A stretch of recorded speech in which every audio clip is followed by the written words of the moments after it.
sorry.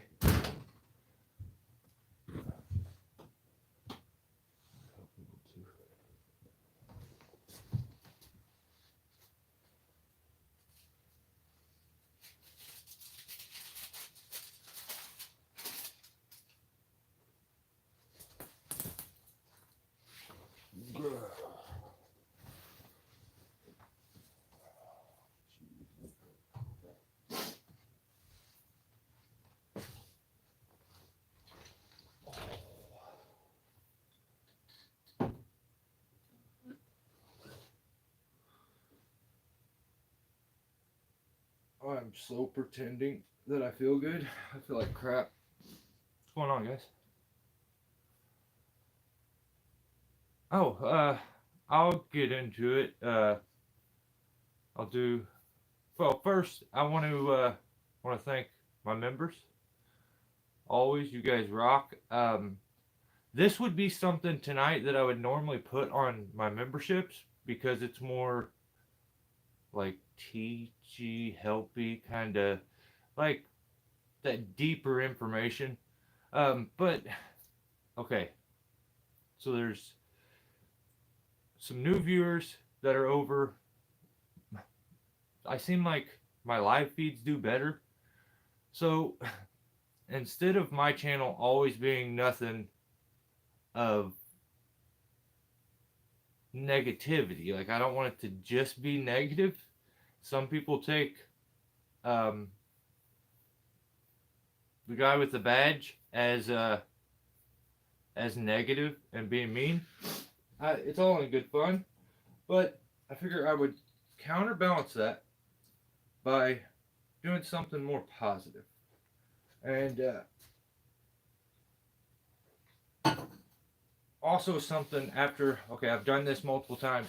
I'm gonna, okay, let's just, this is what a tree climber needs to rig out any tree. I've never ran into something I can't do. So everything is in that box. That excludes ropes. So the only thing we're going to exclude is ropes. I know every YouTuber has done the go through their gear video. I've done it a couple times. But this time, I'm going to cover a few bases with this. Like, I'm going to show you what I got. I'm going to show you what it is. Explain to you what it is. What does it do? How would you use it? And how often do I use it? Is it something that a newer climber would go and get, like needs to go get? So, or is it something that's just kind of a fancy piece that you bought because you thought it was kind of cool? I'm guilty of some of those. So we'll get into it. This is everything I use for rigging for the most part. I mean, I'd say 99% is right here. There's some that's in my climbing bag because that stuff is so incredibly useful that it has integrated itself into my climbing. So, yeah, I'd say 25 years of just dialing in my kit and what I think you need to be rigging out trees. Okay, let's do this.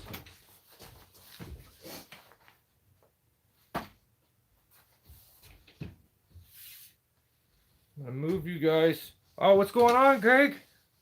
How are you, brother? And yeah, we'll get to Greg. Like my rigging isn't done 99% of the time without Greg being involved. So what's up, Joseph? How are you, brother? First Gen, how are you? I'm gonna move you guys back so we get a little more into the view. Let's see. Yeah.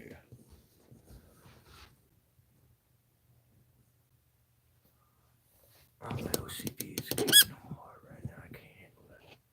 All right. Okay, well,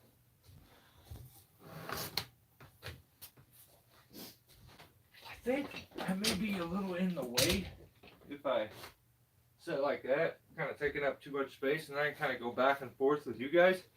If we do this,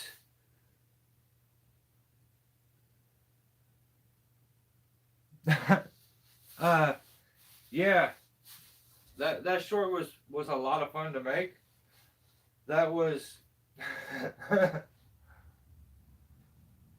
it was a lot of fun to make. I'm just gonna say that. That was the result of seeing some just ridiculous stuff on YouTube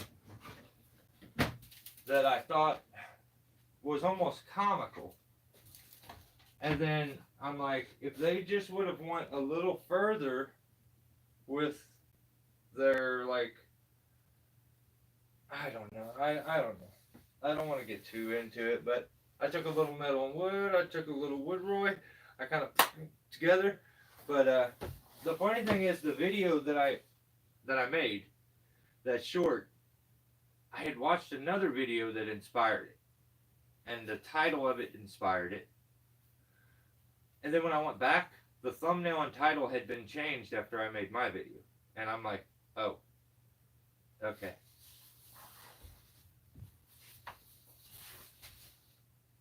Hey, Yush, what's going on? It is very true. Everyone wants to say, look at me, look at me, look at me. And right now, look at me. Look at me. I feel so stupid right now. Alright, so when it comes to rigging for me, I'm thinking, I mean, this, I'm going to go from what's on top. So, a lot of times, the last thing we do is pull the tree over. And to pull a tree over, I use what is a maze dam rope puller.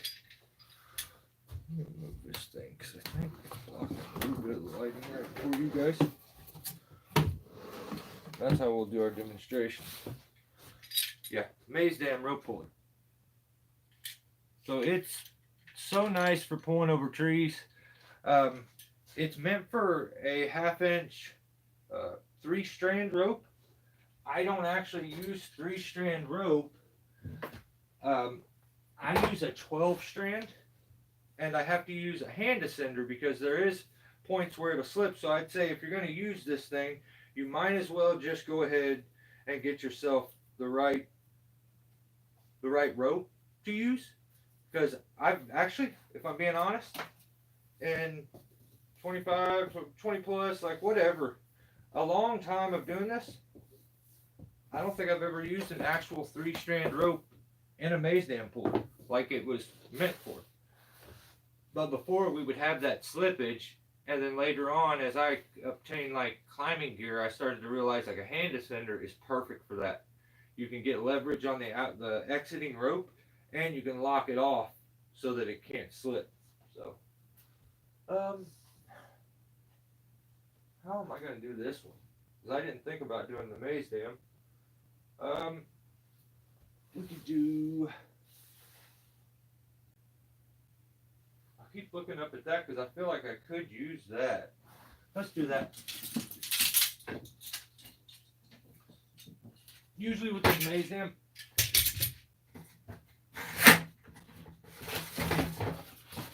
I have this little bucket here. This is the other little bit of stuff. Actually, I didn't even remember, but so in this bucket, this strap usually is the most used. This goes around the base of the tree that you're anchoring to. So a lot of times you want to be real easy and nice to that tree, so you don't want to just like knot off to it or put something that's loose. So if you can get this around it and girth it up, it's a really soft strap and it's strong enough for what we need. What you would do then is just go over and clip into it. And then now, as it's anchored off, your guy would start clicking on it. So, to actually run the rope through it, you would have your rope anchored up in the tree you want to pull over. This kind of sucks to have to do. Alright, one end has this. The other end has this little round piece. So, the way it works, you just feed the end of the rope into the round over the drum under this little like pin there around the drum, and then here I usually pull a little bit out and then feed it into that hole there. You keep going around the drum the whole way until you get it all the way through. So usually we end up with it about right there, and then we'll do a few clicks, which will like feed it the rest of the way through. And then you pull it tight until you get it real good and tight, and then the guy starts cranking on it, which pulls the rope in. So that's how a maze dam works. Pretty simple. And then to get it out, I hate doing that.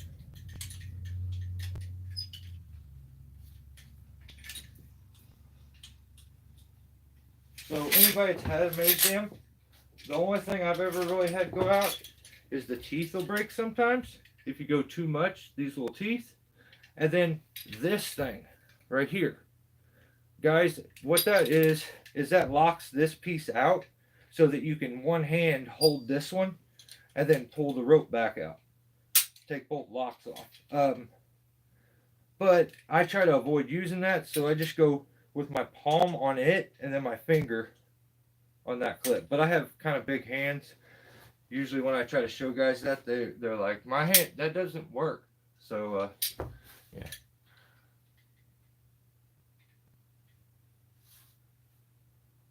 We found best is to get the biggest chainsaw you have, get a skid steer.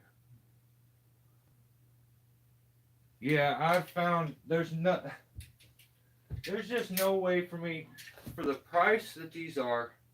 I have literally taken trees that are like this and brought them back over massive, massive trees with this.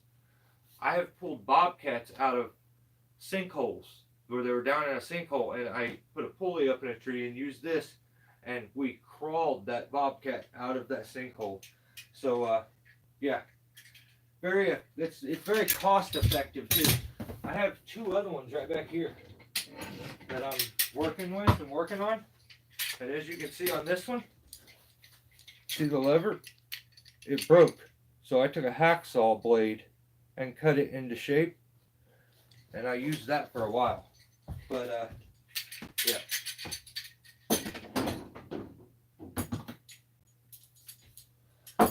So maze dam rope puller, I use it all the time. All the time. So that's more pulling the tree over, but it's part of the rigging at the end. You know, so now do these. So these are my speed line straps.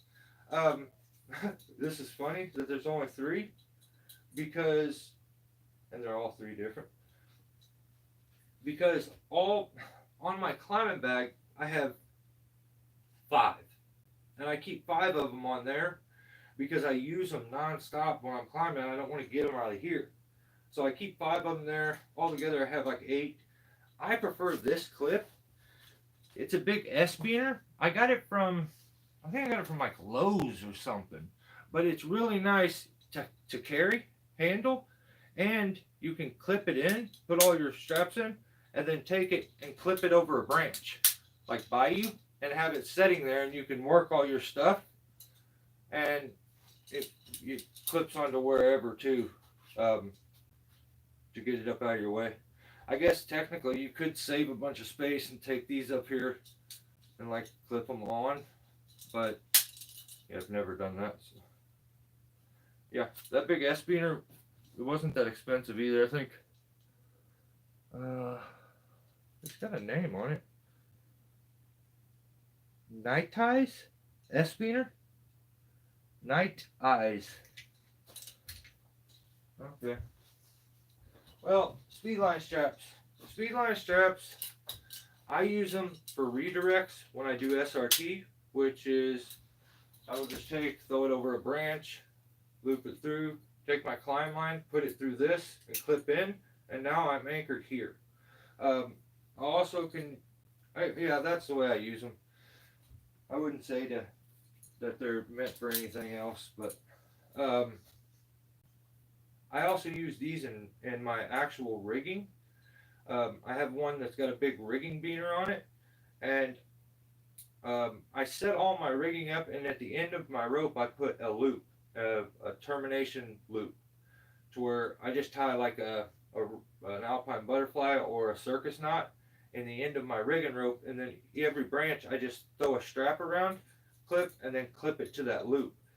What that does is it keeps you from ever side loading your carabiner when you're rigging branches, but it helps a lot. It makes things a lot quicker.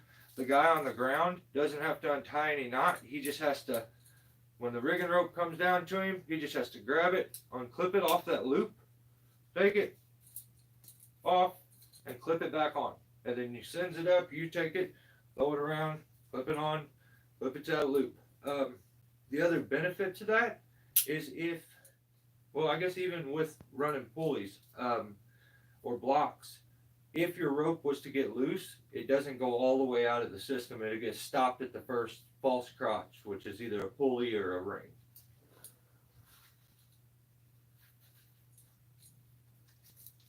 Thumbs up? Yeah. So, these are kind of nice, but most of my straps are all these kind right here. It's by Weaver. It's that webbing strap, and they're my favorite. So this one is meant for rigging and stuff, and it's, yeah.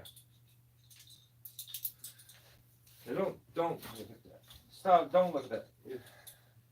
Ignore that. All right, so let's put that up there by Chainsaw Man. Okay, so I know why this is up towards the top. This is a CMI pulley. So it's a really nice little rigging pulley. I've never had pulleys really. I have a couple that are in my box here. I'll show you, but I just never used them. I just didn't. I like rigging rings too much, and I was stuck on the rigging ring thing and just refused to even try pulleys anymore. I tried them a few times and I was just kind of over it after I seen how affordable rings were and how good they worked. So this pulley just opens up, and it'll take like a 5/8 to a 1/2 inch rope. Pin pulls out, you slide it down, put your rope through. What's nice about this is it'll get left at the end of the rigging, so I can set up a rigging setup with rigging rings and attach this somewhere and not have to redo anything, because if I wanted to span rig in the middle of one of them, this is midline attachable. Like you can have a rope running and you can hook it to the rope anywhere. With an X ring, you have to feed it through. There's only one, in and out. That's it. You can't go in from the side. So this pulley is on an ultra sling, and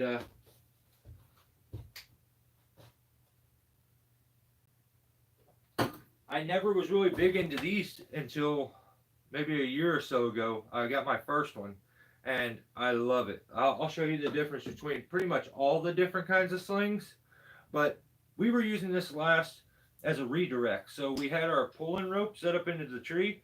We went down to this, which, okay, say the tree's here, and you go like, okay, let's say the tree's here, you got the house, and you're pulling it almost right at the house because that's the best anchor point. And you don't want to do that. So you can change the direction, and even if that, the spot I want to pull from is right over here, I could just take this, throw it around, and it's got these pockets. So you can get it as tight or as loose as you want, which is really nice. So on this one, we could get it there. Now, if we wanted to extend that out more, we could do that. and get just the right pull angle on our whatever we're pulling over, and you can just go to the last ring or hole on the sleeve, and it would extend you way out here to where now you're pulling this way instead. So these have some options. They're really nice. The only issue can be sometimes with these when you're trying to use them, you're up in the tree or setting up rigging, is if you go around and you hook in here, you take it that way, you pull it tight, okay? So now you got this tail like right down up underneath where you're rigging. And so I always just take it in, bite it down there, and then take this tail and go around and tuck it into itself above whatever you're using, and just tuck it in like that. Then it keeps the tail back there, it's not in the way, and that still, you don't pull it real tight, you kind of leave it loose. That way you're not messing with the way that girth hitch is going on to or it's girthing together there, because you would be fighting it if you tried to do this tight. But yeah, and then now you got a false crotch set up. Your angle, when you tighten it up, if you're pulling from over there, took the rope here, it's going to pull your angle in, and you can kind of change that angle there and make it more this way by extending this out, or make it more this way by pulling it in. So plus you get a mechanical advantage, like a little extra into your pulling, so that's always really nice. So now we'll get into these. These are rigging rings. These are what I do the majority of all my rigging up in a tree. I do with these. So this is an aluminum, steel, aluminum, I think. It's made by Notch. This is the only, I don't know if this is even oxidized. It may be. Maybe they did it into this color, but I don't think so. So same thing with these. You're setting up onto your anchor point. You can see here. Just go around. And these are doing the same thing there, except for in this situation, you're not getting a mechanical advantage from it. You're adding a little bit of friction. So where that becomes nice is when you're rigging stuff, you don't have to put so many wraps and friction down at the base of the tree, like whether it's using a device or taking wraps around the tree. You can do less down there and put a little bit of it, you're spreading it out. So this creates a little bit of friction as that rope runs over these. It creates friction the whole time. If you're using it as its own rigging point, you need to try to have two rings, is what they say. Now if you're well, I've technically rigged off a singular one if I'm doing littler stuff, because the newer rings are much wider, so they give it a better bend radius as the rope goes into it. Like I was telling you before, you can't, that's the problem with rigging rings, is now you've got to go set your rope up, take the end through. And here's the thing you don't realize if you're new to rigging rings. So you get the rope down, you're like, all right, well, it doesn't take, when you got more rope on the ground, this thing will come flying out of there. Or your guy will go to pull it up, it'll come flying out. So you got to learn when you start using rigging rings, get into putting your stopper knot. That way you can get to your rope, do what you got to do. And when you're there, you can take and pull that knot out. And what I was saying before is I do this on my rigging at the end. Take 3 wraps. 1, 2, 3. This is a circus knot. And I really like kind of the way this orientates itself for an end of the line knot. I like how Alpine Butterfly orientates for doing like in the middle of a rope, but for the end of the rope I like this a little better. And I think you're supposed to put it into a stop or not, but I hook up like this, and then I take that speed line strap each time as I'm rigging, and it becomes very quick.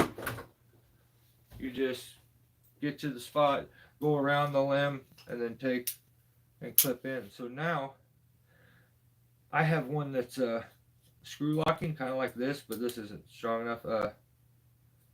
That's for rigging.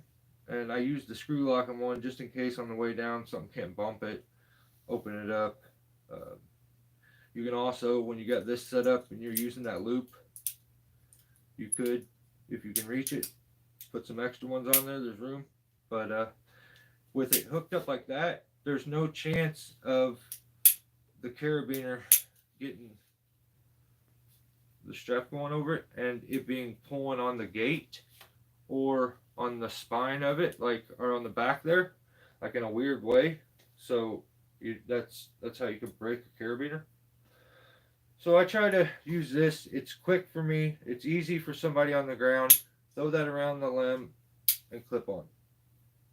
So. Now, how often am I using rigging rings? Every time. Every single time. That's what I use. So I'll show you many different kinds of rigging rings on different kinds of slings and different ways to set them up.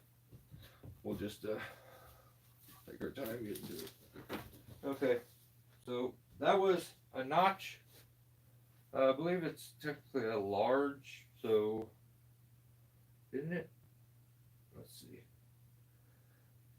228 by 20, and they're rated for like 60 kilonewtons.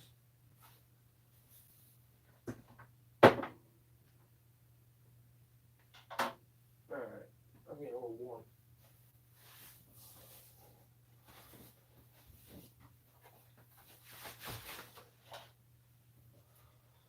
Okay.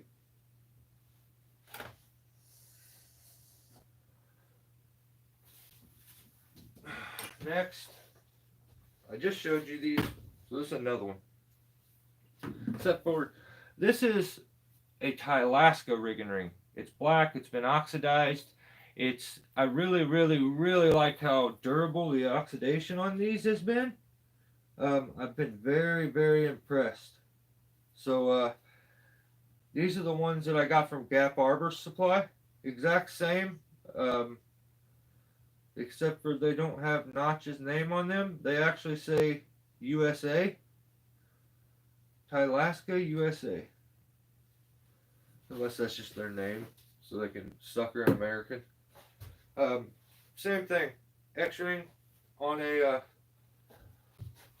ultra sling. The reason I have multiple ones like this, like I was telling you, it's nice. You should try to have two if you're doing any weight, or have one and then one. So now you've changed the rope angle and it's being spread between the two. So having multiple is important for me because I use one like at the base of the tree to align it with my lowering device, and then I spread them out throughout the tree to make the tree stronger so that I can do what kind of rigging I want to do. That's why you're going to see quite a few of these. Let's do something different though. So these are big rigging straps. Ratchet straps. Whatever the hell you want to call them.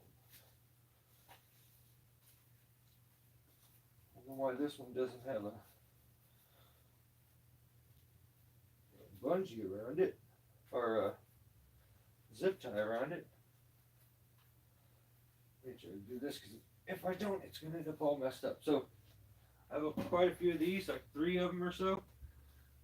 So they are for this. This is a GB ballard. This is one of the probably first GB ballards. It is flat backed, where I've actually got some rubber attached there that The fair leads go back there quite a ways down, and I kind of use the rubber to kind of match that so it bites into the tree really good, stops it, and plus it's really friendly to the tree. So sometimes if you're using a rigging device, um, and they have teeth, which I'm going to show you, I have a removal bollard and I have a pruning bollard. It's kind of how I've, or if it's a tree I'm rigging off of that I'm not going to be removing, I use this one. And it's because of the way it sets against the tree. It sets in there on this flat back, this rubber, and these two pins actually align it really good onto the tree, give it two good solid connection points that go over halfway down, and then you get connection at the base with those ratchet straps that are so big you can get insane leverage on them to really get this device tight at the base of the tree. So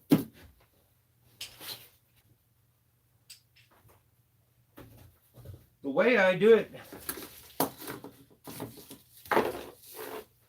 is I take a ratchet strap, I go to the tree and I go and I hook the ratchet strap up.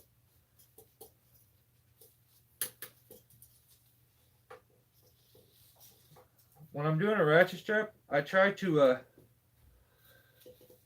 don't cinch it all the way up because you want it to bite down enough on the ratchet strap that it doesn't slip out. So I leave a little gap so that I can actually get it to start biting onto the spool in there. Or I don't even know, that thing's probably a drum. I don't know what you would call it. I'm no ratchet strap expert. I'm no nothing expert. I'm just showing you my stuff. So I put the ratchet strap on the tree and I leave it kind of loose. And the reason for that is so I can take the bollard. I think I embarrassed myself once before on a video doing this because of how skinny this thing is. It makes it tricky to get the damn bollard in there. I'm used to a wider tree.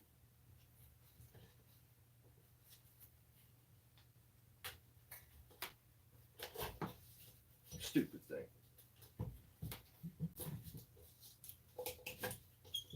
But you just use this little ratchet strap, and usually it's not this big of a struggle. Right, hang on. I should have left it a little looser. But if you leave it loose, you can attach this thing and hold it up there with this one. You know what? I'm going to redo this. Redo this whole thing. Ignore that. I'll have my editor fix it in post, okay? So, take your ratchet strap. I didn't leave enough space. It's my own damn fault. Get it on there. And take your device. Slide it up onto that. And then ratchet strap it the rest of the way down. And you can hold it one hand then. And with this one, we used to just use this strap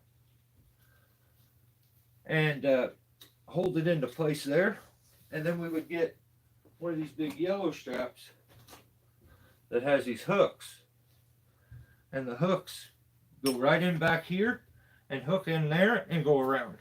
I'm not going to do all that. You see how it hooks up. So now Greg has made a lot of improvements, and it's that guy in the comment section there that made these. So he's made a lot of improvements on it. Here's the new one.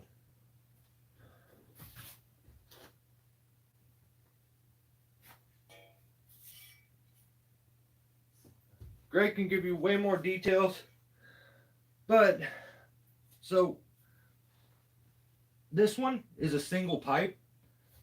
This one's completely sleeved with two. This is just a single. It almost seems like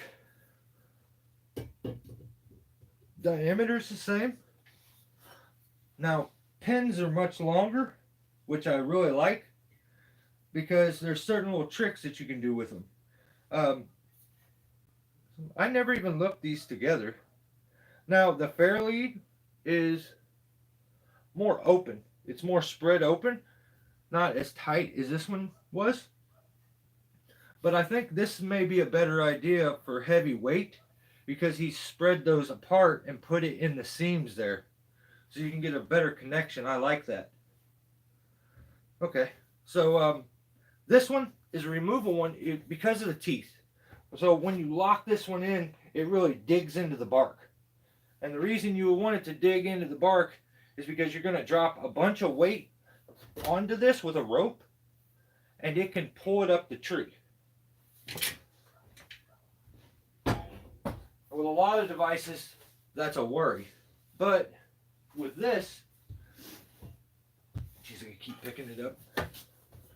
Notice two big connection points there and there. So, in theory, with this one, you could hook it up like this with this strap and then put two more straps on it to really get it cranked down and held in place onto the tree. And okay, so this is going to be I think, better and limit the chance of it going upward. Probably better than this, but I've never had this one. I don't think it's ever moved. It shifted before, depending on where I put my redirect, where it was coming in. Like, if we came in hard onto one side, I've got it down and seen it shifted a little bit, but I've never had this device go sliding up. And let me show you how easy this is.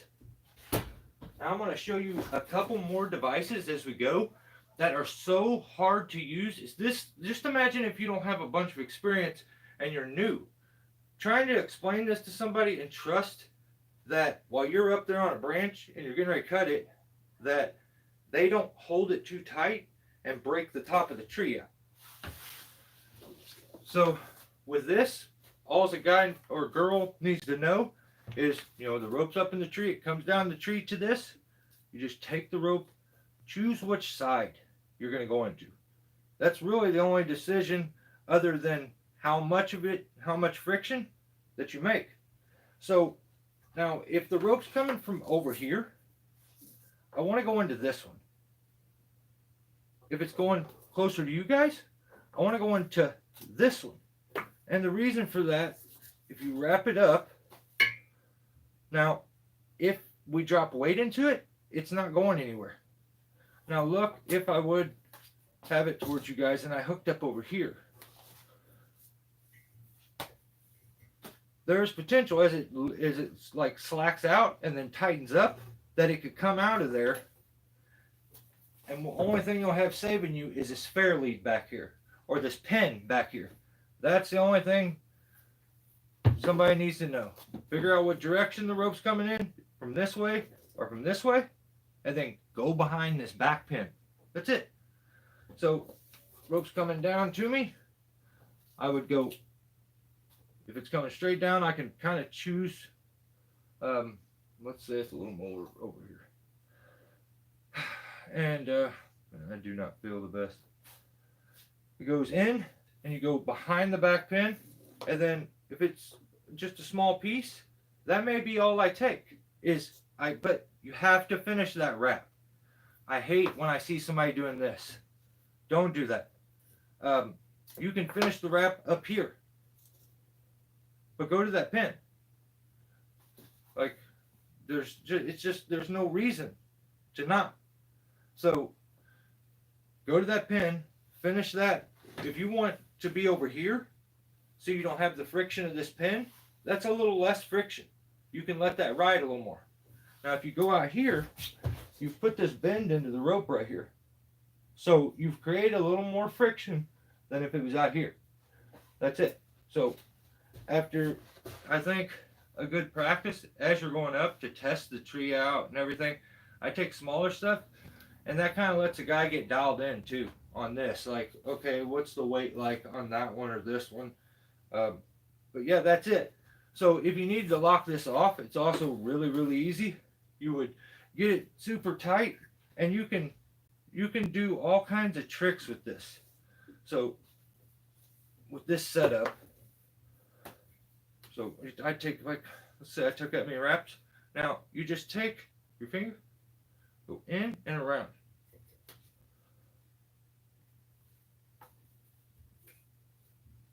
Did I even do that?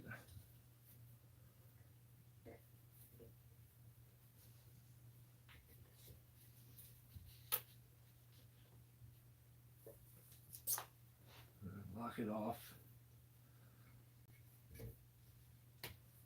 Now you're locked off. You could leave it there and go back to it, undo it, and do your thing.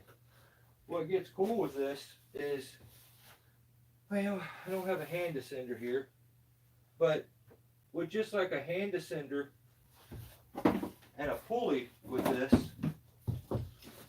you could attach the pulley onto the rope or the hand descender onto the rope and then pre-tension the line over this system really easy. You can put a hand descender with a pulley or a carabiner. You can take the rope here, take one wrap, and then as it comes up, put it up through that pulley, and then now you can get mechanical advantage to pre-tension the line. Or what I really like is this device.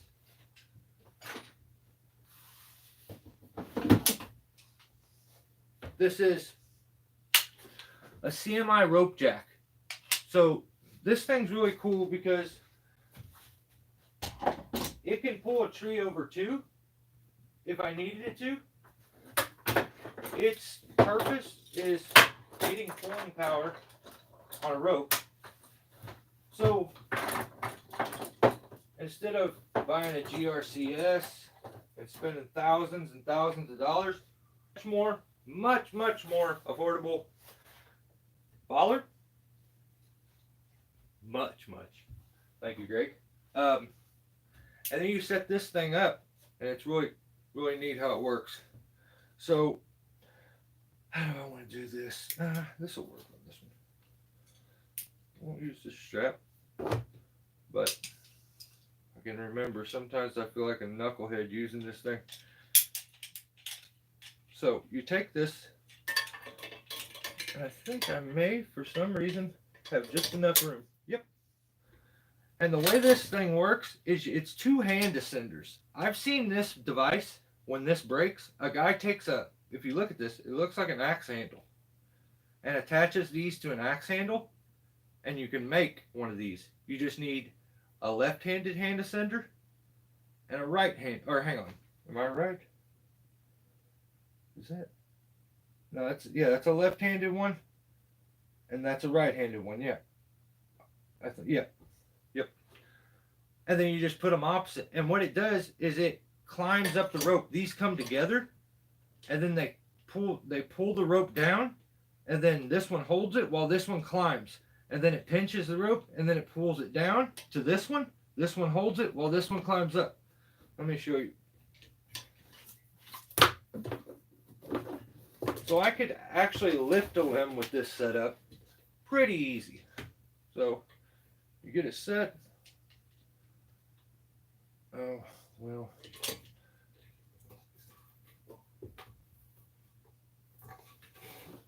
Okay. And you just open both these hand descenders like this. Put one in and put the other one in. Clip them in. And that's it. So I would set this thing up, and if I wanted to lift the piece, I go behind that. Oh yeah, and you only go behind that once. You don't want your ropes rubbing all together. So now I could pull that rope together if it had enough weight, and this would go up, it would bite, and then it would pull the two ropes together and feed it down. There's no rope weight here, so it's not working exact. And then we'll pull it together, and you just keep doing that. And as you're doing that, you're tightening it here. You're just keeping and you could really get going with this thing and lift the limb up. So not only could you do that, you could take this same system and hook up with a, what do I do with it? Like, pretend like this is a limb here. You could just hook up, or a tree, hook up to it, clip in, and then be able to pull a tree over if you needed to. You just hook it up the same way, and you would just lock both those in and then pull them together, separate, pull, and you get good leverage with this thing. But you got to be kind of iffy. Don't go crazy with it because they've put these holes in it to make sure that it fails before you rip a rope apart. Because these are kind of rough on a rope. They have these teeth that are meant to for sure grab. So yeah, I don't do a lot of lifting most of the time, but this is such a simple, nice setup that is affordable. Plus, you get a tool that you can use multiple different ways. And this is midline attachable. If something was too tight or stuck, you could attach this while it's still locked off and lift it back up. So, like, it could save you in a pinch. And if you got a GB bollard, which I would recommend, you could easily make yourself a lifting setup that's a lowering device at the same time. So that's a CMI rope jack.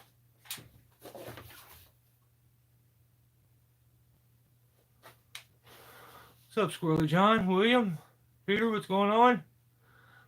Holy shit, Billy. Holy shit, man. Yes. This is the best live feed we've had. Dude, where you been? You just made my day. What's up, DJ?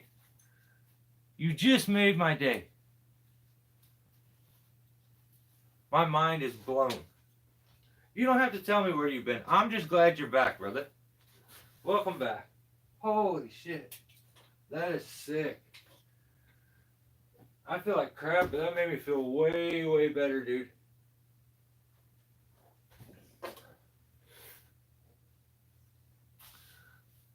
Not much. What's going on, DJ? Bennett, how are you, brother? Taking a break? Hey, that's awesome. That's awesome. Dude, I'm stoked to see you. We've been asking about, like, we were trying to figure out, I need to get, like, your phone number, or you just shoot me a text or something every once in a while and tell me, like, I'm still kicking. That's all I needed. All right.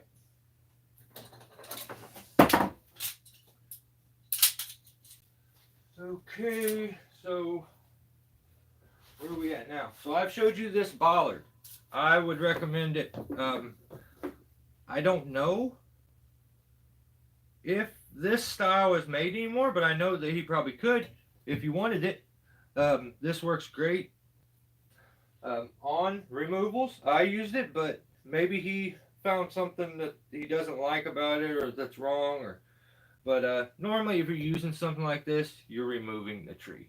So that means you're moving a lot of weight around. So big juniper removal today. Ooh. But at least it probably smelled good.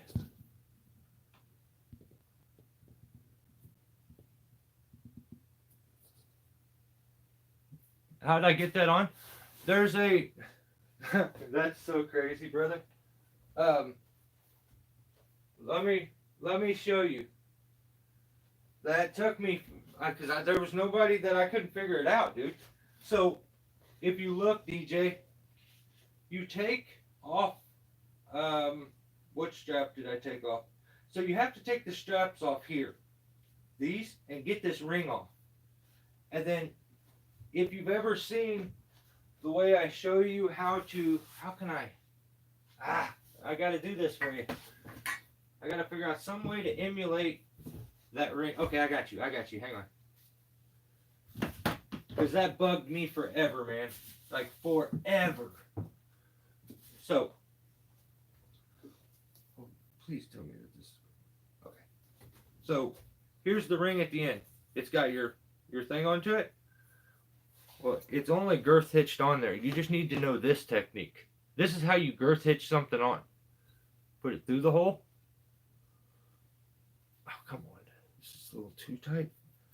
Put it through the hole and then over the top of it. And that's how that's hooked on there. So to get it off, all you would do is pull slack into it, and then roll that thing. How would I do that? Oh yeah, over the top of it, I mean. Roll it back over the top. See, it was like this. You introduce slack, grab both them pieces, and roll them over the top there. And then you can take and pull it off. And after you get that ring off, you can put whatever you want onto your saddle strap there.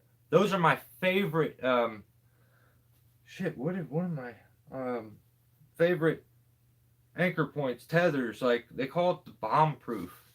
So, and that thing was so. It just gave me so much confidence. How you doing, William?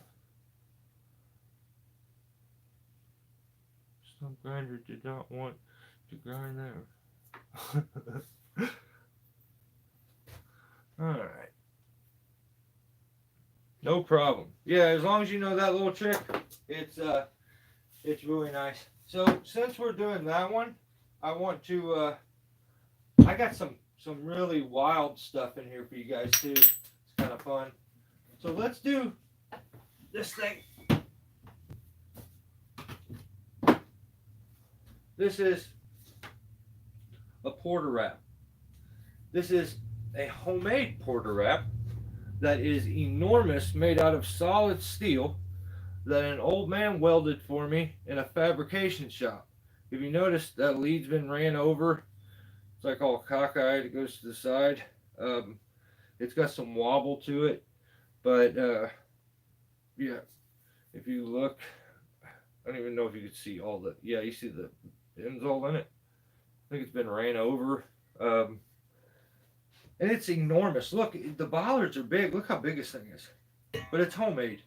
Let me show you how they work and how stupid difficult they are and how this has a big wide drum.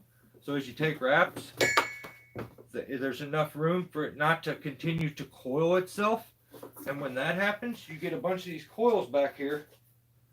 As the guy behind him, he doesn't even realize it, and they grab his hand and pull his hand into the lowering device. So they call them pigtails, but when you take a sharp bend around something, that's when you get those into the rope. It twists it all up.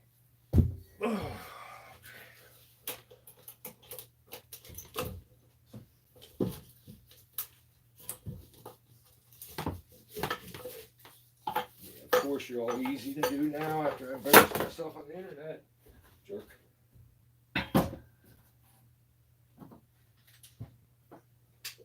Okay, so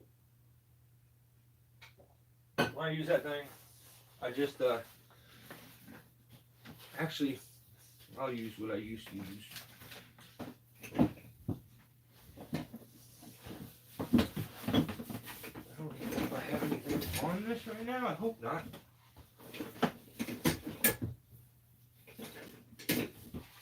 Okay, so I believe it's called a loopy sling.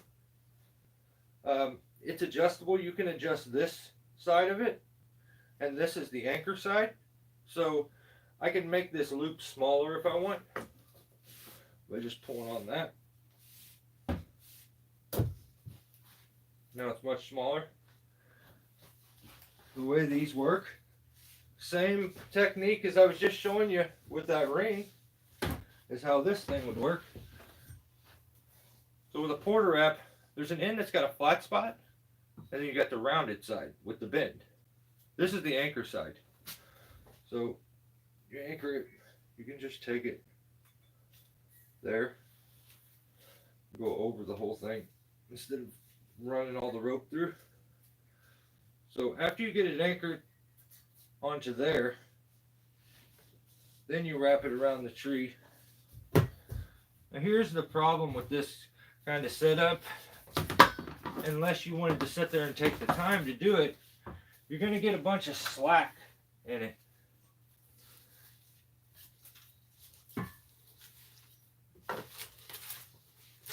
Lift it up here so we can see it. So to take up that slack, I took an extra wrap around it, and I still ended up with that much. And I could readjust that, but is never going to be true and perfect to the tree. It's going to be floppy like this.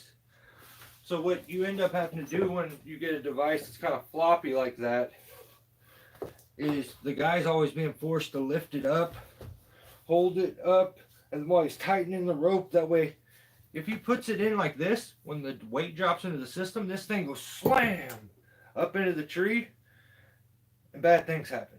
So you want to take all that slack out of the line, kind of pre-tension the rigging system, whether it's a crotch or a false crotch. And then here's how you have to do these, which this is what I don't like.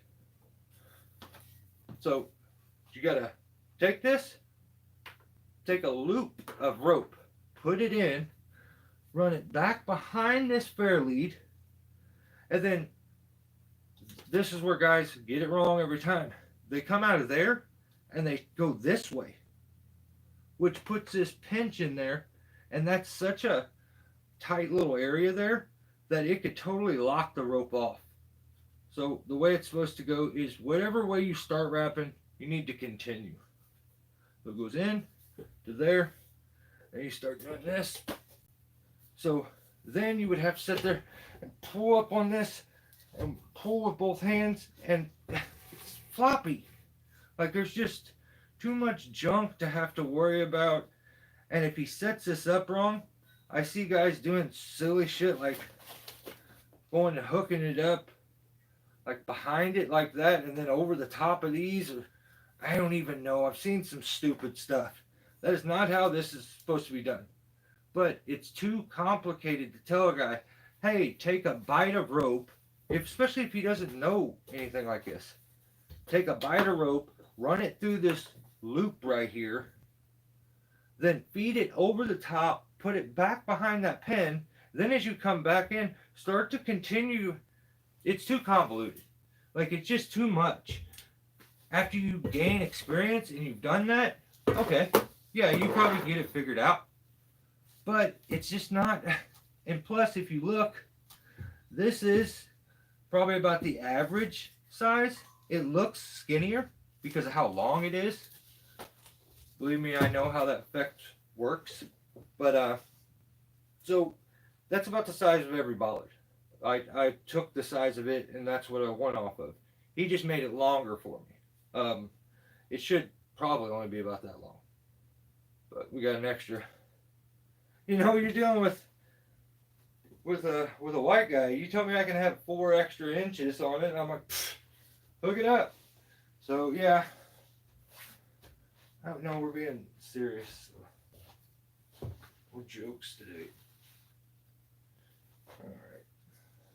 Plus, you gotta do all this junk to get that off. But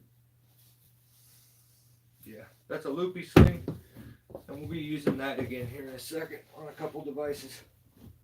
So that's the quarter wrap. They work. They're just a little harder to use and a little harder of a learning curve. And this never gets used. So I hate to say that, but now it probably will absolutely never get used because I have 2 bollards. So there's no sense in it. And plus, usually if I'm dealing with that much amount of friction and I need to hold that much weight up, I need to rethink what I'm doing. I'm probably going overboard. So, oh yeah, keep that up. We got another rope puller, another maze dam. I have 2 of them, so sometimes I need to pull from multiple angles. I showed you how that works. Let's see. Let's do something interesting, and then we'll get into some kind of cool ring setup. Here you go. What this one?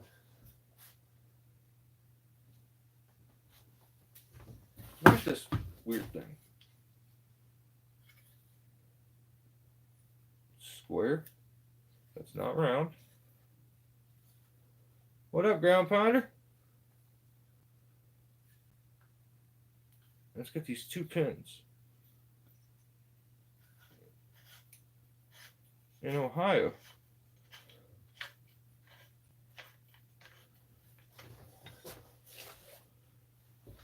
ground pounder was just in Ohio. Go him hook you up. I think he got the Ohio pass.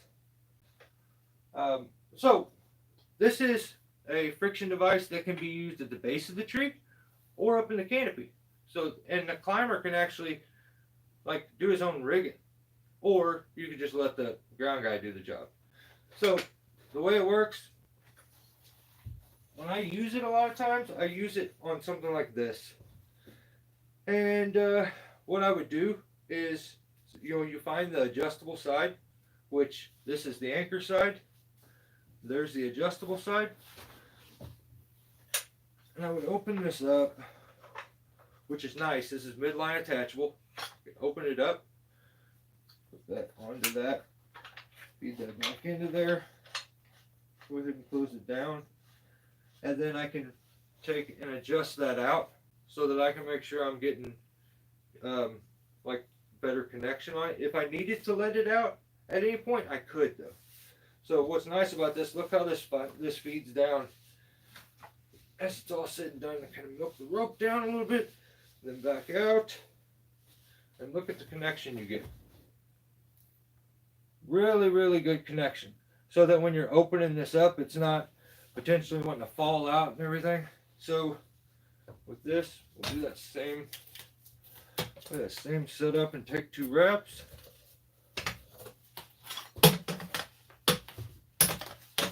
Now this thing is kind of heavy, like probably not the funnest thing to be having to maneuver around up in the top of a tree.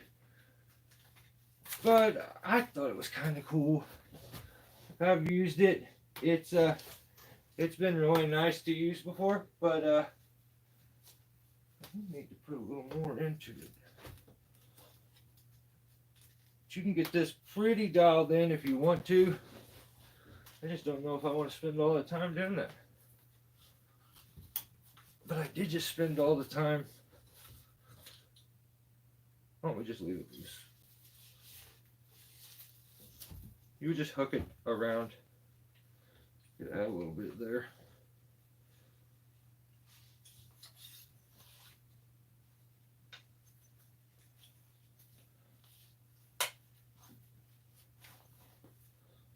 I'm going to add a little bit of length into this by doing that.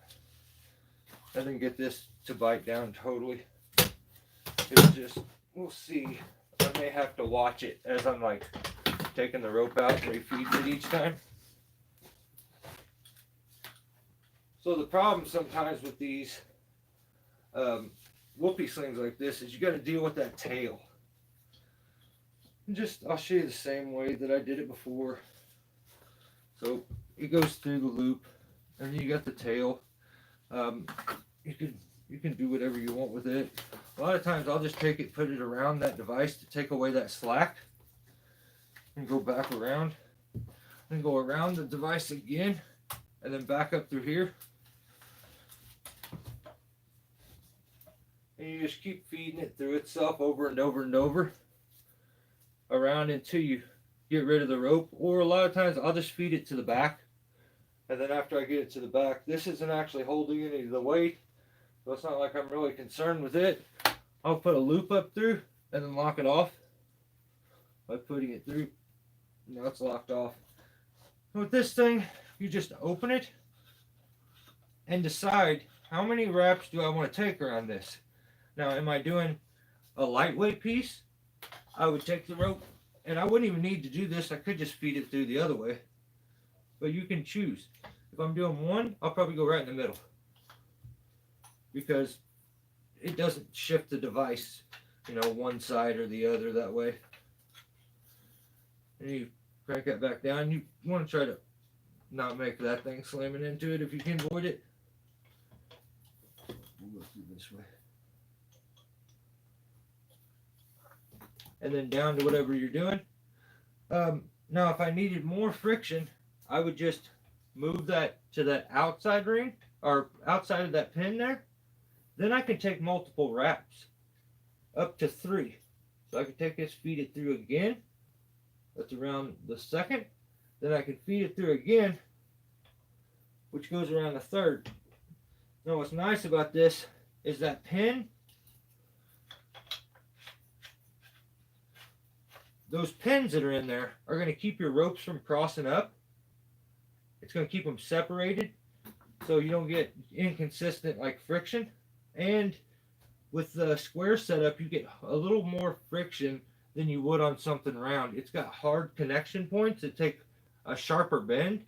So they've rounded this off and it gives you a lot of friction. Like, oh, it's insane. Like I am pulling with both hands. So I've negative rigged chunks of wood with this thing by myself as a climber. So pretty nice setup. Or you can be very minimal if you're not doing something huge and just use a single one. And I would recommend if you're going to do that, go to the middle. And then you got, it's pretty easy to pull it in. Yeah, it's a cool device.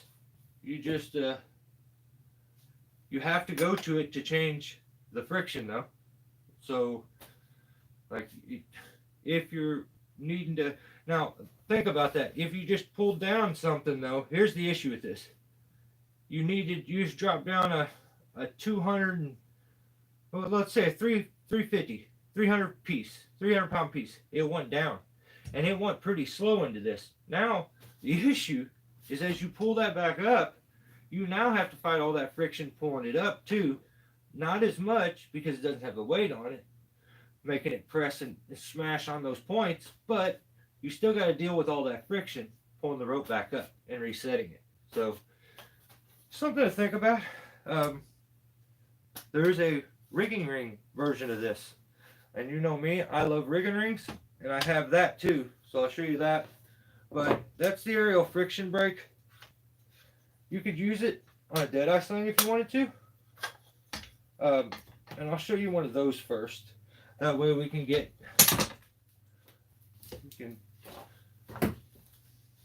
show a couple different slings too. So you got a loopy sling where you can adjust that. So I'm gonna pull that back out. That. And then I usually just wrap mine up so that tail's not all over the place.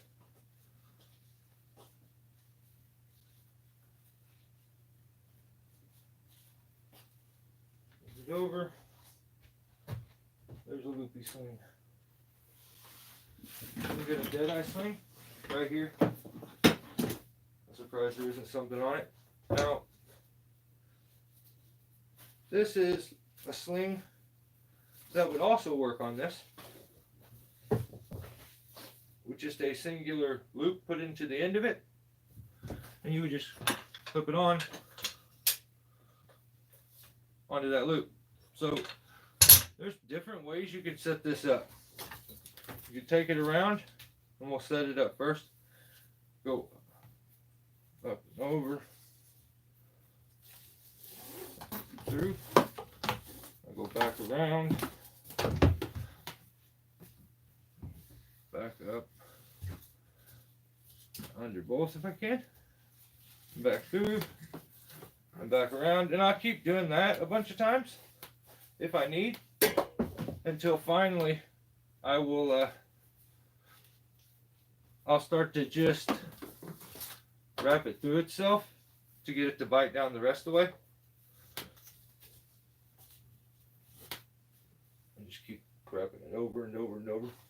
Now, if you're pulling down on it or pulling up on it, you need to, your wraps will go different ways, because the purpose of these, since weight's dropped into it, they roll and they tighten. And one way is going to tighten and hold it from going up, and one way will help for going down. So just got to remember that. So with that set up, I can just hook on now and rig off of that. I could get that really tight and really snug if I wanted to. I just didn't want to fight it on camera. But there's also the way that I normally use, only because it's quicker, and for me, it's just easier, and I have so much trust in like an alpine butterfly or a circus knot. Now I don't use like a bowline or anything for rigging, but what I would do is just kind of check it, and that's okay. So I want my knot somewhere like right there.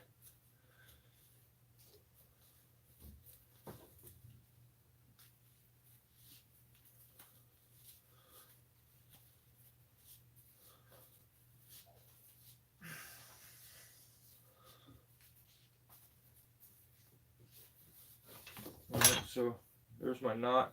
It's that circus knot again. If you see the way it works, it bites there, it bites there, it bites there, and then there's the exiting rope. So it's actually got held 1, 2, 3. I've heard it called a triple bowline before, but I always just call it the circus knot. So here's our end we're going to connect to. Just throw it around and then put it through. Then I can hook on and use this. I could use this tail if I wanted to, and really get that to bite down on there if I wanted, and bring it in a little more. But that's, that's up to you. Whatever it is you want to do on your wraps. Some people like to completely do the rope till it runs out. Other times for me, if I feel like I have enough friction onto it, I'll just loop it to the back away from the device and rope and end it. It's really going to bite down at some point there when you drop some weight into it. But yeah, so dead eye sling can work a bunch of different ways. You can just put like a timber hitch if you wanted to, where you just do like I was doing there at the end, and just loop it over itself. And it depends on if you're up at the top, bottom of the tree. I think your loops. But like I said, this is what I usually use because the sling's so long. I don't have to use all that up. You just put a loop and then hide this around the backside. But that's a dead eye sling. It's there's more options, I would say, as far as ways that you could use it. And I guess it's very adjustable. Like, it's not as adjustable as that. Like, you can adjust the size of that. This one, you can. I guess technically, you could just put a circus knot down here at the very end, and you can get that all the way around the tree. So, I guess they're both. Just depends on what you would rather do. Do you want that one that you can get a hard bite down onto it, or this one that's maybe a bit looser but has more? I don't know if this has better options. I don't know. That's something you gotta decide. Alright. So this is a spider leg setup. I have a couple of these.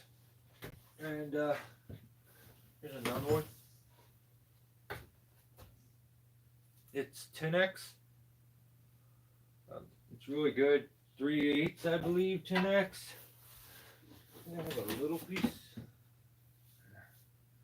was hoping I had a little bitty piece of it to where I could show you how it works.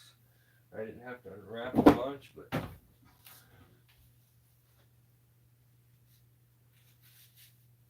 we can do it. Oh, was it? Okay. So the way it works is you have your rigging rope, and say you need to keep a piece stationary, instead of having to go pick the exact point or know where that exact middle point where the weight's going to be even and anchoring there and tying on, you can attach another leg and just have 2 connection points onto it. Just get your rigging rope. The 2 ropes need to be different in diameter so that this bites down. It needs to be smaller than the rope that you're using. It bites better, I guess, that way. But I just took a piece of 10x, tied a loop in it. Then I take that loop, take it onto my rope, and I start wrapping that loop all the way up. As many times as I can get it around the rope, and keep moving up, and then I take the end of the rope and pass it up through it.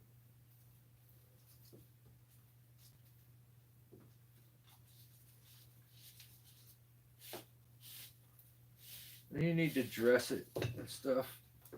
Get it all pretty. Not really like how that tape sits on there. Let me take a loop off because I want it to bite all the way down through that tape. I don't like how that tape is on there. I'd say at least 3 or 4, like 4 maybe. And then I think you should be good.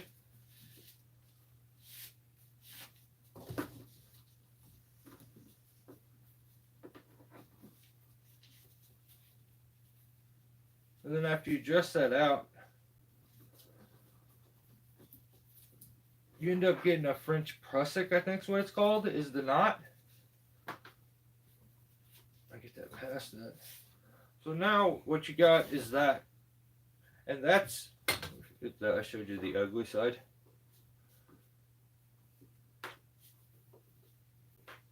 Let me get it dressed all the way out.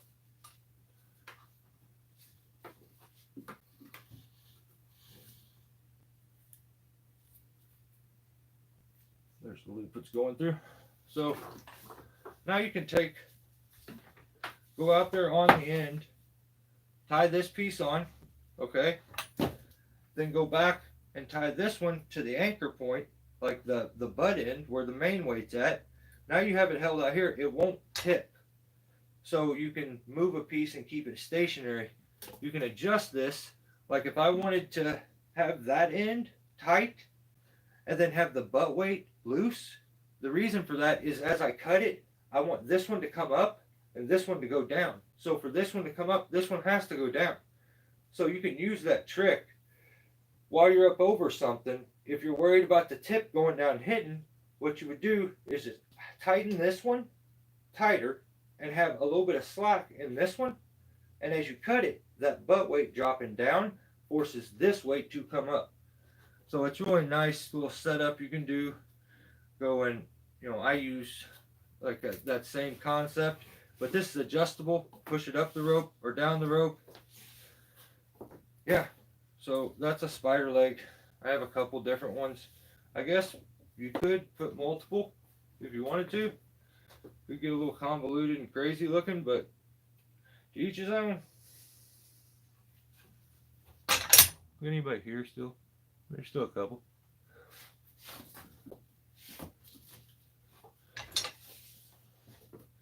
Yeah, Billy, we really been missing you, brother. And I'm not just saying that. You could go back and for multiple live feeds. Billy, you were gone? I stopped being nice and became a jerk. And an officer in the same day.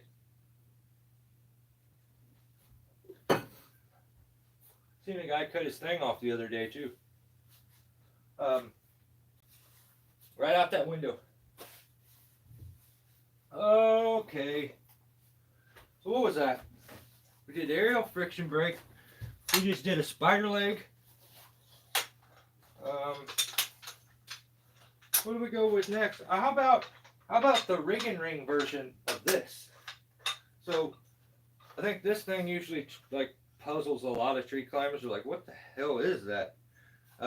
It was a device that came out that not many people got a hold of or used, and I think I'm gonna start using it some just to kind of bring it back. Something a little different on the internet. Let me show you the same answer, but in rig and ring form, and that would be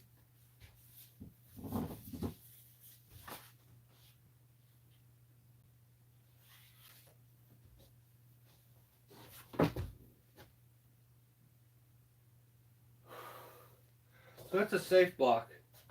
At least it still says X rigging on it. And this is when Notch first got their name onto it. Yeah, I have it on a deadeye sling that I put a loop in the end of it. The way it works.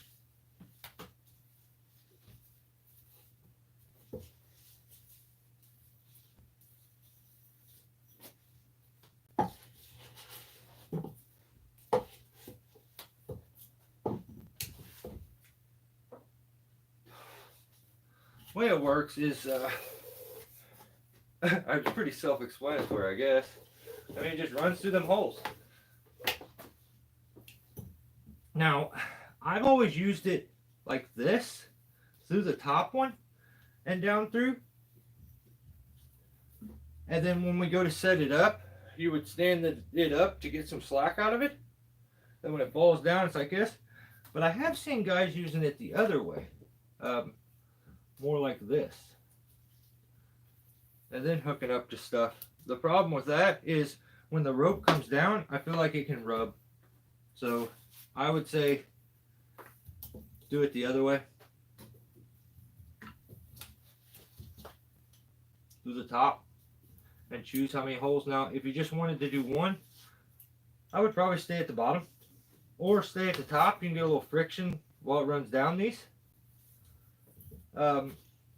Or I guess you could use whatever one you want. Whatever you feel like for that day, use that one. If you're kind of a 2-hole guy that day or a 3-hole guy, you can make the decision.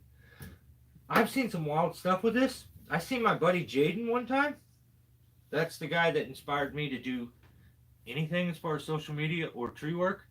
But Jaden Anderson did this. He wrapped through, back through, and this end gets tied to your piece. I mean, that's kind of self-explanatory. But I seen him take this, and he took a wrap here. Dude's gnarly. And went around twice on that part and got extra friction. And it was wild looking. And it worked. But, I mean, I wouldn't recommend it. I think 3's enough. Because now you get all that friction, but you got to remember, you now got to deal with that friction to get it back up. And if the next piece isn't the same, or you're not rigging the same amounts of weight each time, you're going to need to be close to this device to change the friction on it each time. So, but yeah, that's Notch's version. I got a really cool picture of the solar eclipse where I got a picture through that metal ring holding this up. I should dig that picture out and repost it or something. It's pretty sick. I just kept it for myself.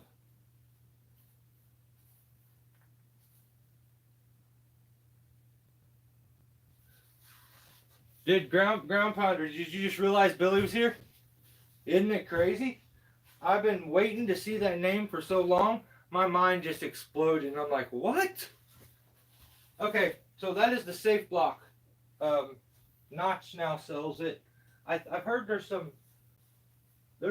another version of this that just came out that connects here and has another hole where you connect it with a strap or a loopy sling, and then you can run these. But yeah, you can try that. This, I showed you how it's used. You could also use it at the base of the tree and use it. I don't know, man. It's just a little too much and not like quickly adjustable. As the ground guy, if you're using it down there and the piece was heavier or lighter, you would have to feed all the rope back out and then reset. So, I don't know. And plus it's kind of heavy, but I think it's cool to have. You can tell it doesn't have much wear and tear on it. But I'll pull it out one day and use it just for the sake of using it. But honestly, I don't use it much. That's why it's at the very bottom.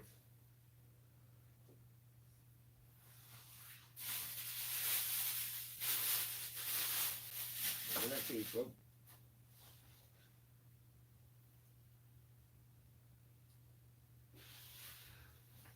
you go.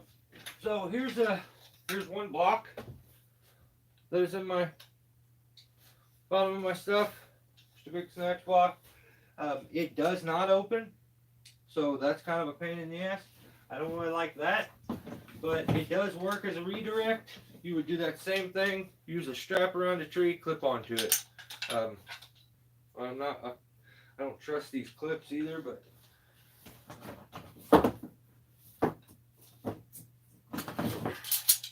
now this, another pulley, it's a double sheaved pulley, meant for like a 5-to-1 setup, or what I've noticed and kind of come up with here recently is if you're a guy that climbs DRT, you could use these for a redirect and put them, clip them in, and then keep both your lines separated so you don't get any friction and have a smooth run. But yeah, that's mainly meant to have. There's another one that matches it, and I was doing some wild thing where I used a rigging wrench and connect it to this. But yeah, this is meant for like a 5-to-1. So you put them together, run the ropes through them. I can't show you that right now because I don't have the other one with me. It's in my climb bag, but it's from CMI. I don't use it really unless I'm just tinkering around doing something silly like that rigging wrench. So those two. I got an old lanyard, and you want to know why I have this? And it's mainly for one reason. So this is just an old climbing lanyard with the old clips, big heavy ones, that when you throw it around the tree, bust your knuckle wide open. And it's got the monkey fist or whatever they call it for the knot.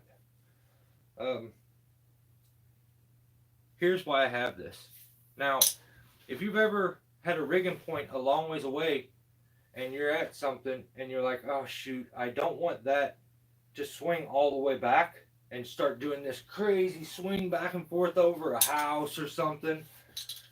What I'll do is, if I know I'm going to have that kind of a swing, I'll take this thing and I will take the end, that's the single rope, because the other end is actually adjustable. Oh well, yeah, and this is easier to set up too. And I would hook it on, and then now I've got an anchor below my cut, and I would hook this to the rigging rope, and I would let it out to however far I wanted that rope to go. I have one that's really, really long, and I just keep letting it out until I could stop it halfway into that swing, and it would dampen that swing and keep it maybe even from going over the house or structure. Now, if I wanted to keep it closer, I could deaden that swing really quick by pulling this knot in, and now it's just like it's right here. Or if I loosen it out, I could be all the way out there. So yeah, this little thing, I have one that is like meant for rigging that has shackles on it, but in a pinch, I've hollered down for this, or I kind of make a setup like this. But having an adjustable, I don't even know what to call it, like a rigging e-brake, like I don't know. It's like a jig, like a diesel's jake brake, where you, instead of hitting your brakes, you hit that first and it slows you down. I didn't say jailbait, so don't get on me. But yeah, and these are, if this is the stuff that I feel like is worth spending your money on. Like anything I have that I show you, I feel like it's worth spending your money on, or I wouldn't show you. And notice there's certain devices I don't have. So, but yeah, that's a neat little thing to have. And the reason I can kind of justify something like this, if you were worried about this sharp bend radius, you could technically jump back here, grab your pulley and put it into that. I mean, and then it would have this safe bend radius, and it's adjustable. Or instead of messing with that clip at all, just clip right into the rope here with the pulley. And then now you have this attached, and it's going to have a big, nice, safe bend radius, and you eliminate using that sharp bend radius of this clip or getting any trouble on it. But there, now you can set up. That's a trick I don't think I've ever showed. I showed it in some videos, but I've never showed it and like explained it before. So there you go. Just go ahead and super chat me like $50 or something. We'll call it even. Or you want my PayPal? You guys want my PayPal? YouTubers always talk about their PayPal. I don't have a PayPal. So yeah, that's what I have. And actually, it's an extra lanyard. If I was needing an extra lanyard, you could use this. So.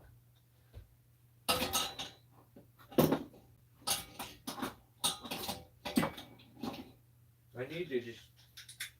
It doesn't get used though. I hate that it just sits in the bottom of this bucket. We're getting empty. We're almost to the end. Now, you want to see one of my favorite rigging ring setups? Is this.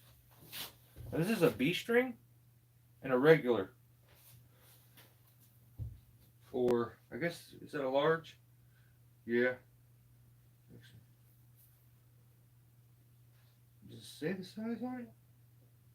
It's just 2820, but now notice on these, yeah, see? They do not say notch. They say X rigging ring. That's because your boy's been an X ringer since X ringing's been X ringing. Same thing with this B string. It also says X ring and doesn't say notch. So with this, you could tie the loop if you're in a pinch, you're in a hurry, and throw it around, or you could do the timber hitch. But let me show you why I use this right here, this other ring. So it puts a nice bend and it gives something to bite into the tree there. So I'll go around it like that and then just start looping through. And the more you do that, you can really get this super tight. You know, it starts to take up space. It squeezes out on the rope as you take more loops. The tighter they are, the tighter you can get it. But I would recommend keep looping. If you just get one wrap right there, keep going as much as you can. Get it good and tight. And then if you want to go around at the end and just anchor it off, whatever. But I really like, I don't want to do that because I want to show you how clean that sits. I would try to get it all the way around there, even up to right here, and then just anchor it off. So what you get is a really nice clean setup there with that ring, and you're rigging off of this.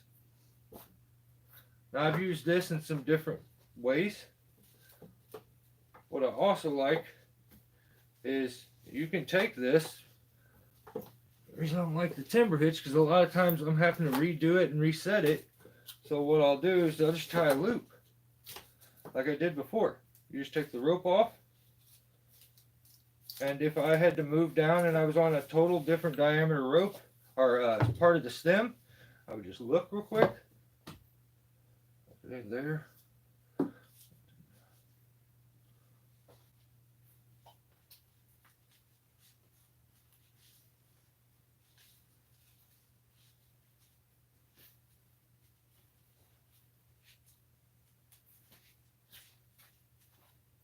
I don't know why I put that ring back on it. I've been trying to switch this rubber ring and it just doesn't, not working. Right. Damn, I knew I was gonna get it wrong. I went a little too tight. I tried to do too much. I was being a YouTube tryhard.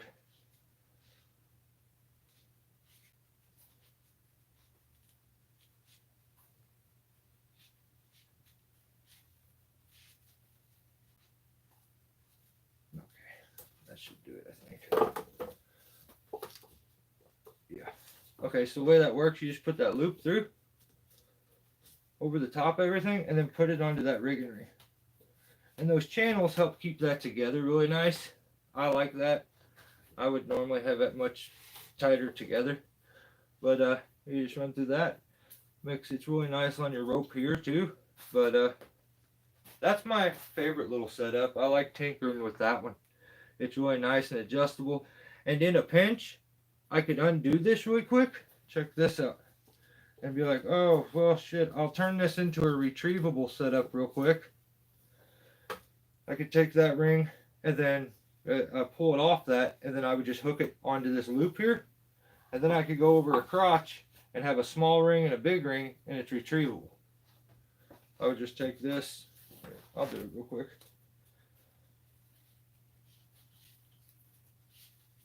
So I'm doing my last limb and I'm about to get down, and I don't want to have to go back up and retrieve this. I pull that ring off real quick. Turn this set retrievable.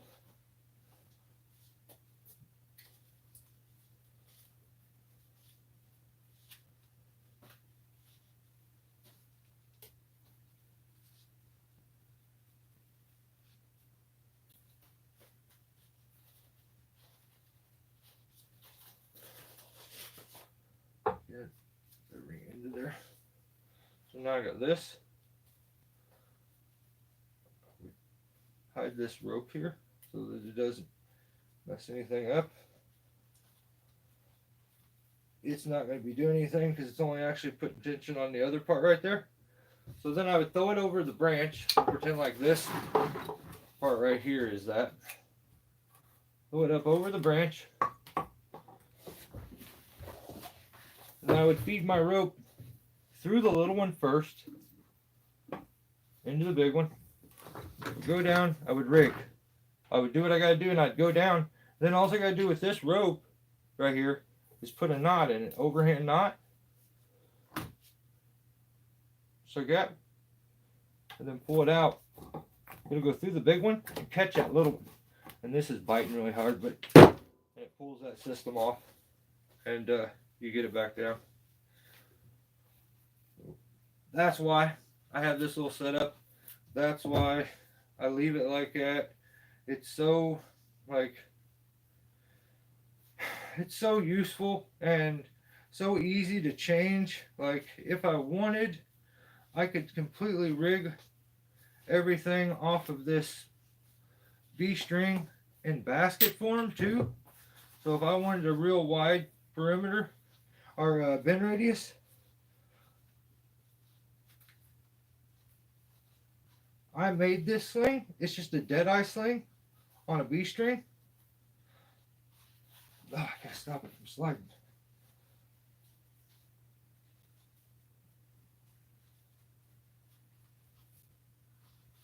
So it's just girth hitched on like that around it. It took a while to dress it down to get it all the way down into the channel, so there's no chance of it ever coming out. But it's just a dead-eye sling that I had made a long time ago of some like 9/16 10x. But you could take the ring now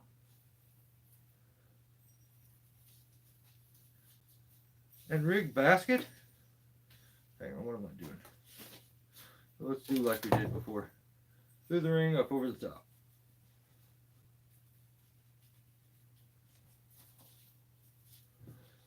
So now I can rig, actually probably both ways, because there's technically room for it.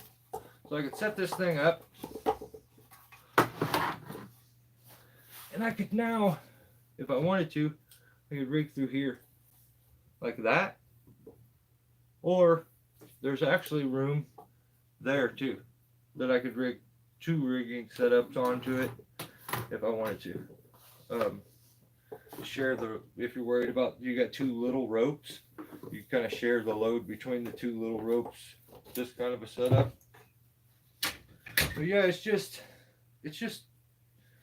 so changeable, and I think that's probably my favorite part about it, and the reason I always kind of lean towards this one. I had my favorite before this. I'll show you what my favorite one was, because I still have more rigging rings. I have tons of rigging rings. So once again, that's just girth hitched on, and I got that idea from the next one that I'll show you. So on there like that. Oh, where's the other ring? I usually just take that ring, drop it down the rope.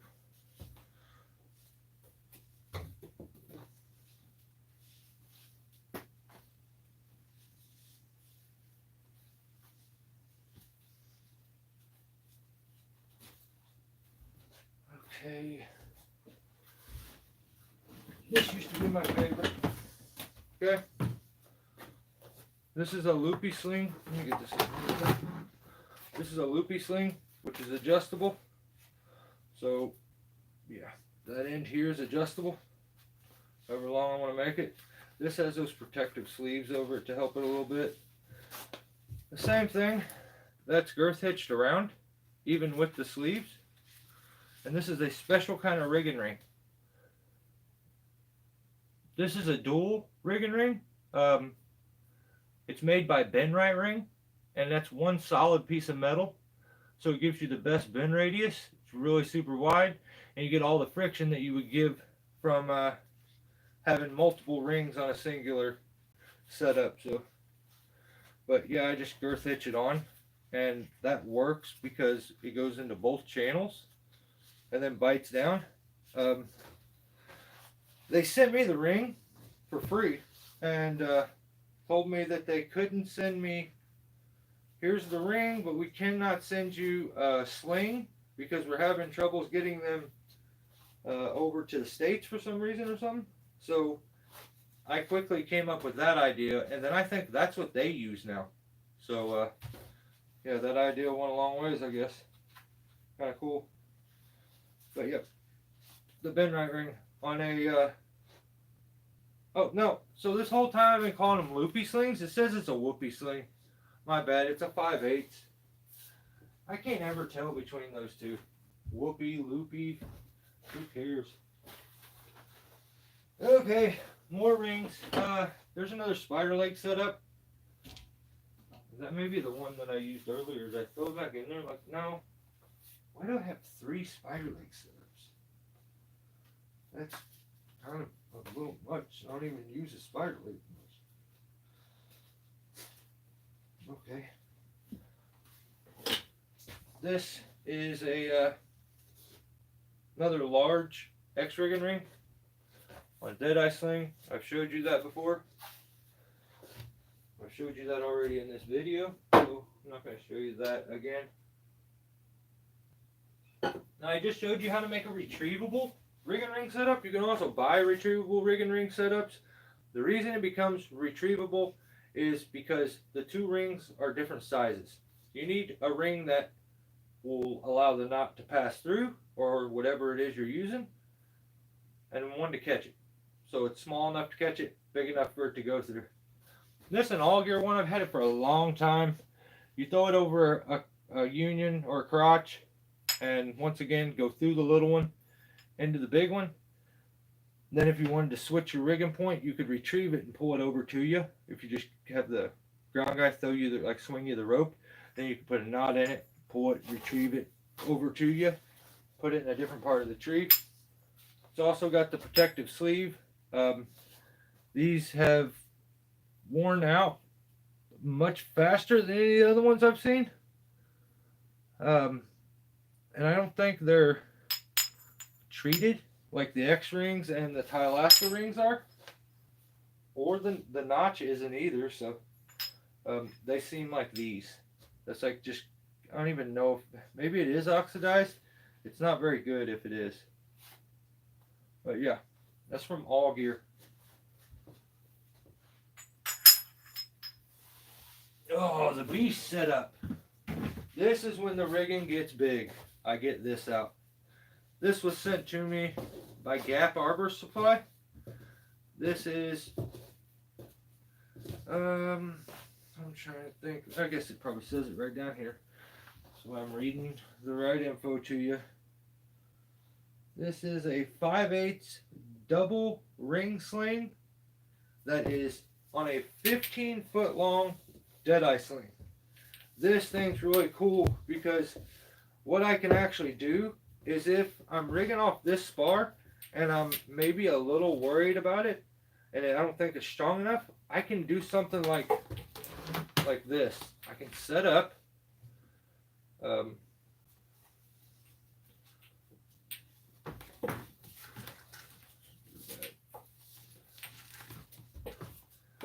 okay, so like I'm set up there. I can take the rest of this and go back here to a really like strong union and help share the load with it and get this super, super tight. So then what happens is when weight drops into this and starts to pull it forward, and I'm afraid of it breaking, it's backed up because I got this extra long tail that I can share the load back and forth between multiple stems. This comes in handy. So usually it's two of them in one, as you can see there. Not retrievable, just a massive, great bend radius and strong enough to hold a ton of weight. So not literally a ton, but just because I don't know even what a ton is, maybe. But yeah, those are double rigging rings from Alaska. I think that's like called T-Rex or something like that, or I don't know. This kind of rope's got a name, but yeah, I don't use this set a whole lot because it's so big and just it's for big stuff. So I want it to be still in good shape when it comes time for that. So guys, I think we're almost empty here. I got a little speed line strap that I use, or a little ratchet strap that I use to hold the bollard up. That one's just always on this little display. I got another goofy ass pulley with a steel rigging beater attached to it, where I took that other clip off and attached this because I know it's much stronger, and plus I could hook it up to like prussics and stuff. But have that.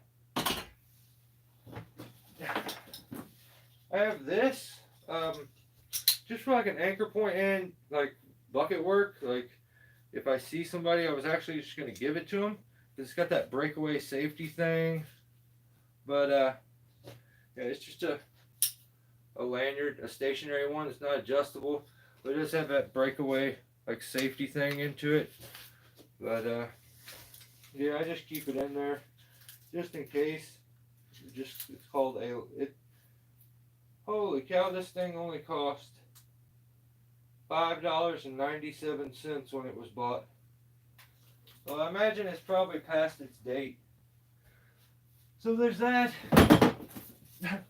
I hate throwing things away. Look, I took a speed line strap that I cut and I tied it together and threw it back in my box. Why would I do that? Maybe I'll sew it together and make a good neck tether or something out of it one day. I should probably get this out of my bag right now and just keep it in here. Yeah. I don't need to put that back in here. Then I got these little anchor things. I don't even know why they're in here. I've got these one day. You can see them sometimes in the background here. I don't know what they're for. They're like little lanyards. I guess maybe you could use it for your saw if you wanted to, or I don't know, man. That's a big ass clip. It's heavy and bulky. This one's just a regular one. It's got these little relievable strap things on. I don't even know what that's for either, but yeah. I don't know. They're in there though. There's an empty 5-hour energy. Actually, there's a lot of them in here. I'm embarrassed. I don't want to show you all of them.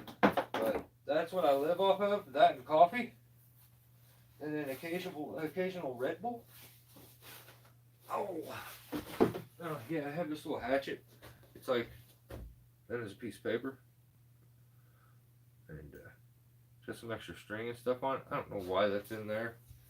Probably should just stay. Yeah, it's staying here. Another thing. And then I have this container, which I told you I'd show you, but I'll show you real quick. There's just an extra strap in there for the maze dam. There is my bicycle foot pump that I use to shoot my air gun. It's just a pump that you step on. It's got a little gauge on it so I can check how much air I'm putting in it. This is my ramrod that I use for my air gun. So I put the throw ball in it, and then I take this thing and I pack it down in there. I don't know. There was some dude with these big old thick sunglasses walking on a bridge one day, and I smacked him around and took it from him. But yeah, it works perfect for what I need it for. Then I got a spool of throw ball string because you always get your throw ball stuck up in a tree and you need another one. Then I got another thing of throw ball string because you always get your throw ball stuck up in the tree and you need to get it down. Then I got another thing of throw ball string because you always get it stuck up in the air and you need to get it down. And some like little wooden plugs that are fun to shoot out of the gun. I don't know why I keep those with me. Holy cow. Oh. No way. Oh. Dang, I thought I just found my missing throw ball. I was about to be so stoked. There is one of them though. Yeah, I need to get those back in my climb bag. Especially that new notch one. Alright. But yeah, it's just another throw ball bag with an old. This used to be the one I shot out of my gun, but it busted open. Now with the tape on it, it doesn't sit right. But in a pinch, it would work. So I keep it. Another really, really long strap because sometimes the trees are really wide that we need to put the maze dam to. Need a longer strap, or you combine the straps. Another strap. And then, so I've showed you guys where I have made a grapple hook, and this is what I made it from. This is a stationary lanyard, a really, really old one. I bought a couple of these. And so what I did is I took this thing, and I took the gate off, and I took this off, and I pulled that in a little bit and made a little groove, and then I think that's pretty much it, and cut this off, and then just it made a good grapple hook. It's got enough weight to it, it's really nice, and you could use it as a grapple hook, I guess, but yeah. So then I got like the strap that goes on a pole saw right there. One of these little bottles for my chainsaw mix because I mix my stuff 1 gallon at a time, but I got big containers, so I just fill that up and then do a gallon each time. What else? That's pretty much it. There's a ratchet strap there. There's an empty bottle of Lucas because I run Lucas through my chainsaws every once in a while. There's one of the big jugs. It's for 5 gallons. That's from Ground Pounder, actually, I think. Or, yeah, I think from Ground Pounder. It was from somebody.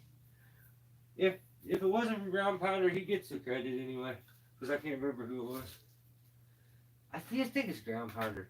I think we talked about it. But I had too many burgers before I came out here. I'm lucky I got through this damn thing. Oh.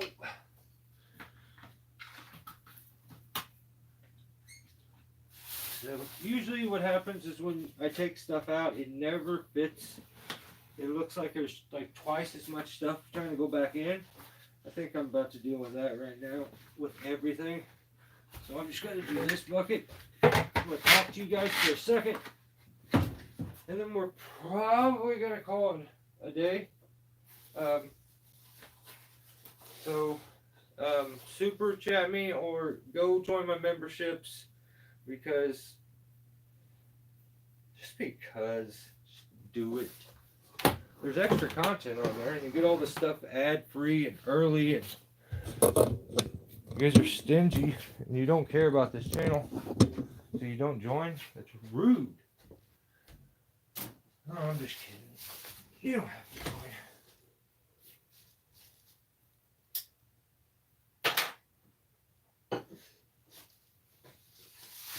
Okay, so what's going on, guys?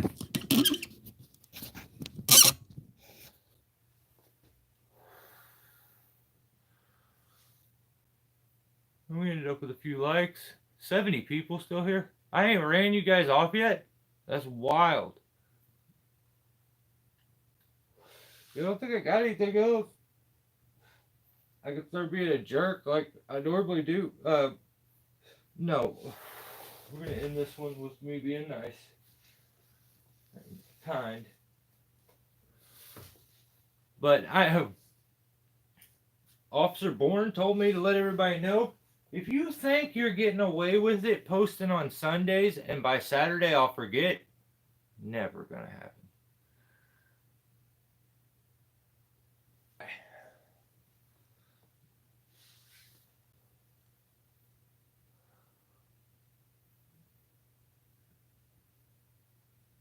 Do what? How did nothing happen? Oh, okay. Right on. Where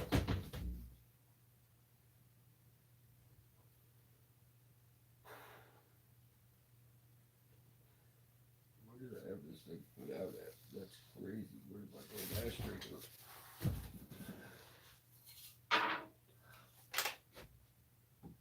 I'm gonna start trying to feed some of this shit back down into there.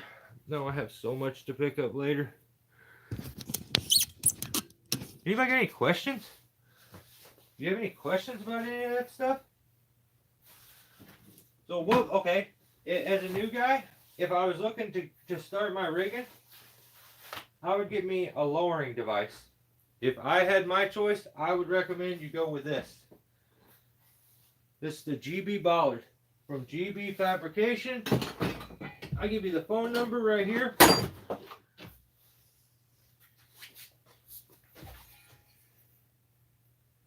Oh, shoot. I'll tell you. 608-375-2135. That's 608-375-2135. And that is, honestly, that is the best, strongest, like, most quality rigging, like, lowering device that you can get for an extremely good price point. If you check and try to buy these other ones, like, it's just, and it's so good. It's so overly, like, built. Like, I don't have any worries or concerns when I'm using it. That's what I'm trying to say. I can at least start wrapping some of these things back up while I'm talking to you guys. That's what I'll do.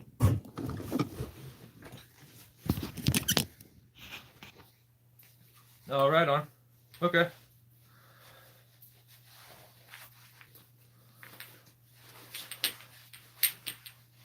Yeah, I like doing this setup with it. It makes everything so much cleaner. A lot of times I would just wrap, like, wad them all up, do them like I would my rope. This way, after you get it figured out how long it needs to be, you just take it, loop it over, and just keep wrapping it all the way up. And I think mine's got a little bend in it where I had it last time, so I got lucky. And mine will be pretty close to the right length where I'm running out of tail here. You put the tail through there.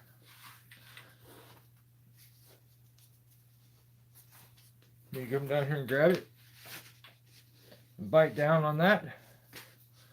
So now you've got that 15-foot sling set up like that. And then to get it out, you just pull out on that tail. Grab this, pull out on that tail, pull it out, and it comes undone.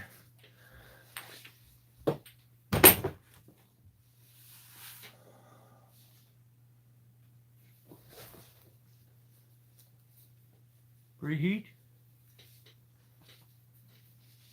Do you climb no spurs? Yeah, sometimes.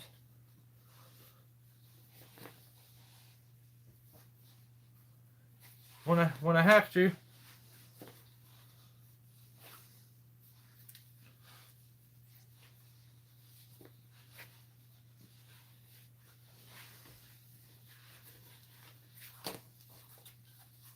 So the flatty,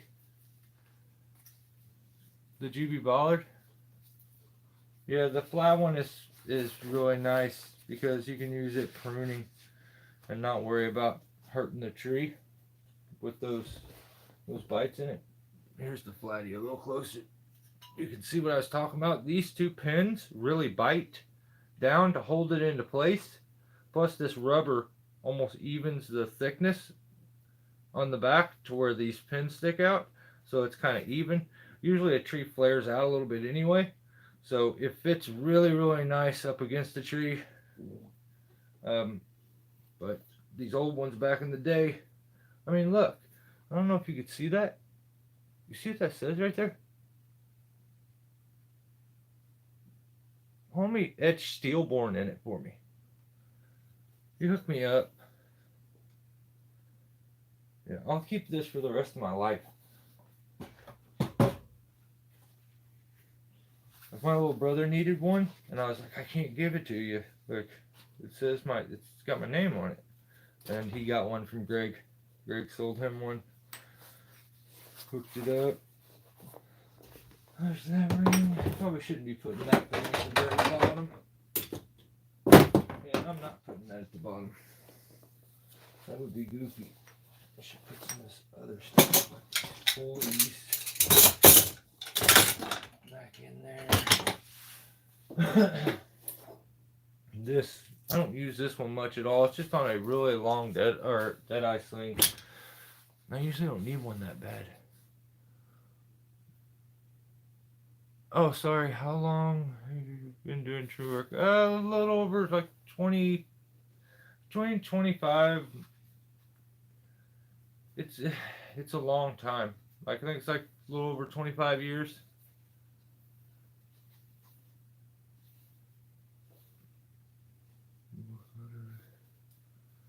100%.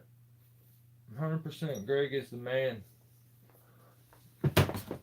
I've never had anybody be so supporting and like for no reason, just to be a good guy. He's not here trying to soak up any credit, trying to be like, look at me, look at me. He does like good deeds just to be a good guy. Not for any other reason, just to be a good dude. And most people have an ulterior motive for the things that they do. Greg's different. Greg's a special dude. How you guys keep your spirits up during the week? I just surround myself with my loved ones and stuff. I'm always with my wife. I don't really hang out with nobody. I try to. I have a little spot that is my little spirit place, basically. And maybe one day I'll show you guys.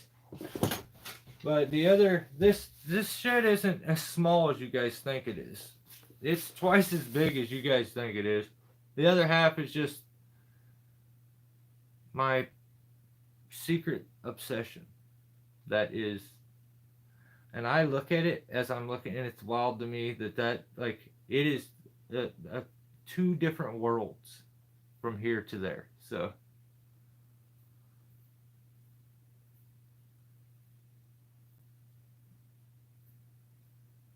Super secret steel rooms. The tunnels? Yeah. Yeah. Don't tell everybody, man, about the tunnels. Oh, shoot. Yeah, these dead-eye slings, I can't. I was going to wrap it up like that, too. This just takes too long. I wrap almost all my stuff up, my ropes the same way.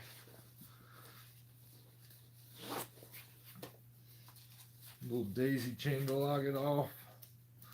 That way it's really easy to grab a hold of and undo, and it stores away really nice. Oh, it's a collection of blow-up dolls. Maybe.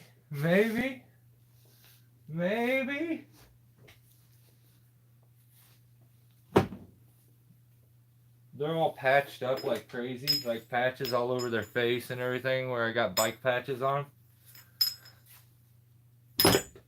Most of them got like a cock eye too. I've painted clown faces on it because I actually have an obsession with the metal and wood channel. I control myself just as good as anybody can. Is it a shrine to Husky? You son of a... No, you didn't. No, you didn't. That is hilarious, Jake.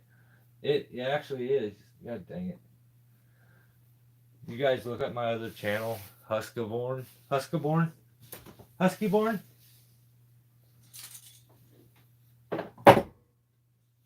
Barn.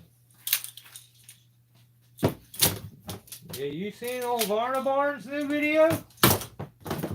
Yeah, he cut his pecker off. He was trying to show us how to start the chainsaw. That's that guy's name. That guy that cut himself the other day on that YouTube short, that's Varnaborn. Yeah, it is him. I didn't ask his name. I seen him doing it. Well, Officer Bourne, seen him doing it out the window. He was trying to tell him not to do it, but everybody's always trying to come up with some secret way to do things. And that guy paid for it, didn't he? Yeah, wearing Husky pants and helmet. Yeah, I have a little Noker starter essays. I even collect the like knockoff versions. I'm that deep. That's why I like Metal and Wood Channel, because he just has saws that look like Husqvarna's. A little bit, not even a lot, but just a little bit. Oh, and you guys better say thank you.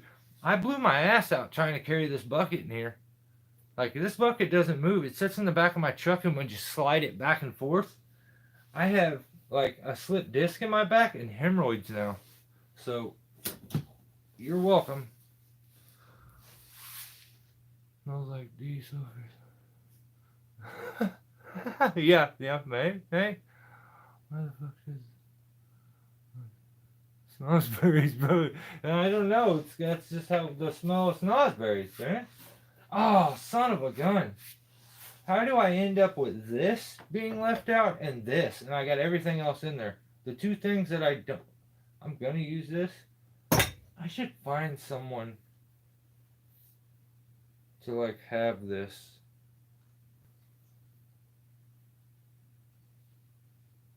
Yeah. Maybe I will. Maybe I'll catch one of the like young guys doing tree work around my area and hook them up. Everybody's always so scared or stuck up. They're like in competition. I don't give a damn. You guys do that same thing to all the lawn guys, because they're cutting the trees down for you. You ain't mad at them, sissies. Oh.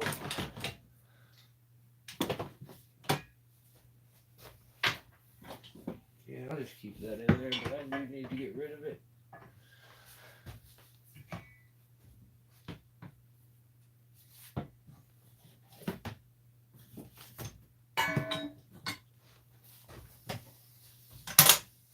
Yeah, I'm pretty much. Oh man, I got the tree jack still out too. That sucks. Here's the trick. Does it shut? Does the lid go on it and shut? Let's see. Is that everything really? Oh, smell. Come on. Ah! Yes! Yes! Oh, yeah. I took both bollards out. Oh my god. And I used the dolly. And I still got hemorrhoids.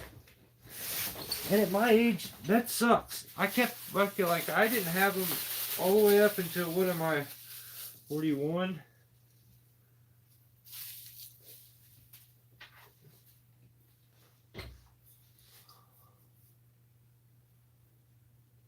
Yeah, I mean, I have a set. That's what I was showing, those double sheet pulleys. That's a fiddle block. I mean, a 5-to-1. I never call it a fiddle block, but yeah, 5-to-1. But I always use a 5-to-1 with a progress capture. That way it doesn't pull itself back out. I use like the gree. I'll hook it up and use it. It works really good as a progress capture. So you just run the 5-to-1, and then the exiting rope, you put something on it like a hand ascender, a prusik, or a device, and it's really nice.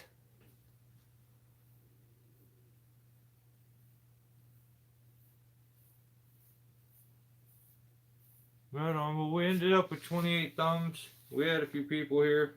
That was fun. Yeah, I just figured I don't want my channel to just be only negative.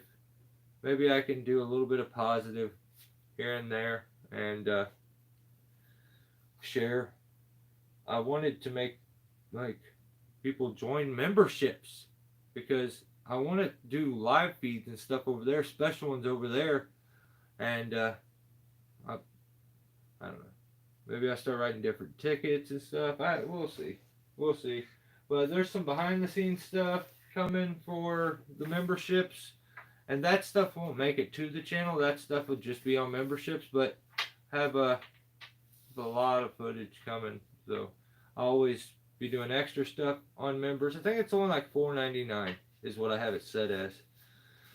And you get all the stuff with no ads, and then you get everything early. Plus, you get all the extra behind the scenes stuff, and I do like a lot of my tips and tricks stuff over there. So if you want to, it's there.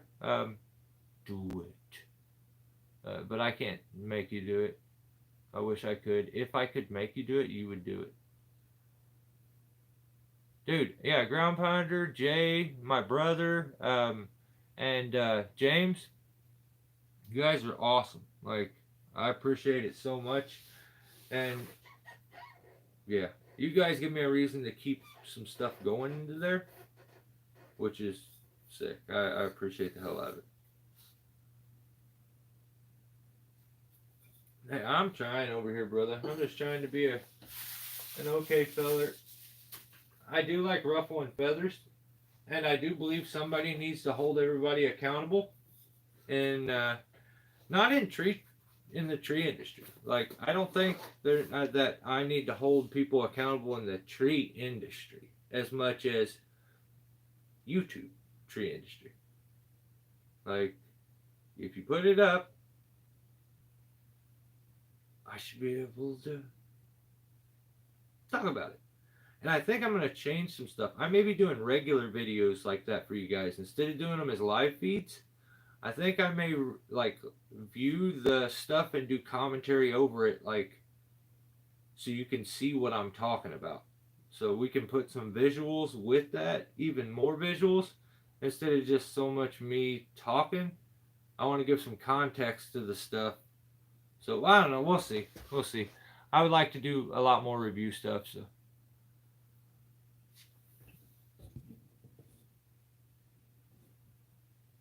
Yeah, and I know I'm going to. Like, that doesn't upset me as much as, like, I don't want to, like, negatively affect anybody's confidence when it comes to uploading and stuff. So that's why I try to stay at the bigger channels. Like, you can't get mad at me. My channel's way littler than yours a lot of times if I'm making fun of you. Like, let's just deal with it. Like, or do something. That's what I got to say.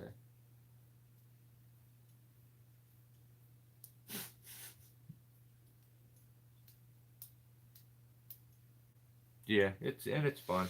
It's fun at the same time. I like to be a nice guy, but there's a lot of dickhead in me. And oh, pause. Whoa, dude, what are you doing? That was on the internet. Weird. Yeah. I take that back. Ignore what I just said. No. But yeah, um, I'm an asshole deep down. And if I'm being honest, those Saturday live feeds come pretty natural. But I prefer to be a nice guy. I try. So.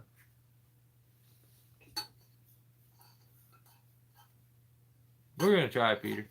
We're gonna try. It's still fun, so we're gonna keep grinding until it's no fun anymore.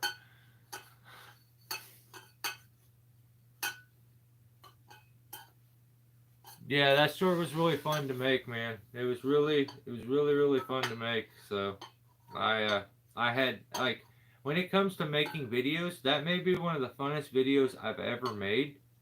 And I watched it back, and I've never had one of my videos. Daniel, what's up? There's the OG. What's up, man? Nothing. I just finished going through, like, like everything for rigging trees that I use is all right here in this box. And, like, that bucket. Except for those few little things that kind of passed over into my climbing bag, like speed line straps and stuff. Yeah, and so I've shown my rigging box before a bunch of times. Every YouTuber has. So this time we kind of changed it up a little bit. I showed what I have. I showed, like, told what it was, how you use it, and then I demonstrated, like, how you would connect the rings, and a little more in depth. And then how often do I use it? Is it something I use all the time? Is it set at the bottom? So we did that concept and just went a little deeper. But right on, right on. Thanks, Daniel. Yeah, I needed to do this because I like this. This is how the channel was built, and I don't want people to just think I'm only a jerk like I do on the live feeds on Saturday. But I hate to say it, those are so fun. I have so much fun doing them, and then I had so much fun making that YouTube short. So if you guys need a laugh, um, go check out my last YouTube short I just posted. So the reason for it is YouTube is crazy. There's every day there's a new dude posting, this is the best way. I'm going to show you the best way or the fastest way or the most epic, closest, coolest way. It's all this like, look at me, ain't I the coolest? So I seen one of those, and this guy had just posted a video like how to sharp the fastest way to sharp, and this is what makes me mad. If you're gonna make those videos, keep it that way. Don't go back and change your title after I made a video about it. Don't go back and change your thumbnails because I made a video about it. And that's twice he's done that. First one was how to sharpen a saw, and everything he does is off eyeball, and I would not recommend anybody unless you are somebody who does that all the time. You ain't gonna be able to eyeball stuff. Like, people don't even know what angle to run the damn file at. You're like, eyeball it. Like, no. And then he's going to show us the easiest, fastest, superest, bestest, coolest, most happening way. What's his name? Oh, man. Woodroy TV. Dang it. Like, I got to, if I'm going to talk about it, I got to say it. And so, and he's always talking about how he's a professional. And I think I get that. I think in his area, he's the man. So it kind of goes to his head a bit. So he's got this way about him. And I've just never seen anybody. And there's the problem. Now my videos don't make all that much sense when I say that, because his thumbnails have been changed and his titles to his videos have been changed. I talked about I made the video in reference to his video on the easiest, fastest, most superest, coolest, yada, yada, yada, way to start a chainsaw. And he's like, make sure the brake's off. You want the brake off. And then he's doing a drop start, kind of. And I'm like, what in the hell is wrong with these people? So I did that. Like, I did what he's trying to do, and I just took it about 70 or 80 levels higher with a lot of sarcasm. And genitalia was cut off. Like, shit got crazy. So you have to go check it out if you get bored. But yeah, that's just not to say that someone's a bad person. It's just some of this, like, I seen this work for this guy, so I'm gonna repeat it. Listen, there's a couple guys out there that are like really good, and maybe I just don't get the regurgitating the same thing over and over and over. Like, you're trying to do what this guy does, and the problem is I don't even want to watch this guy do it. Why do I want to watch you do it? And so Saturdays, I feel like we are just trying to clean YouTube up. Like, I think, like, I think YouTube likes and cool and good positive comments is where a lot of men get their confidence from anymore. And I hate to tell you this. You could tell me you hate me right now in the comments, and I'm not going to lose any sleep over it. I'll lay down next to that really good looking woman that I shouldn't probably be with to begin with and sleep like a baby. So I just want men to be confident in being themselves a little more than they are nowadays. So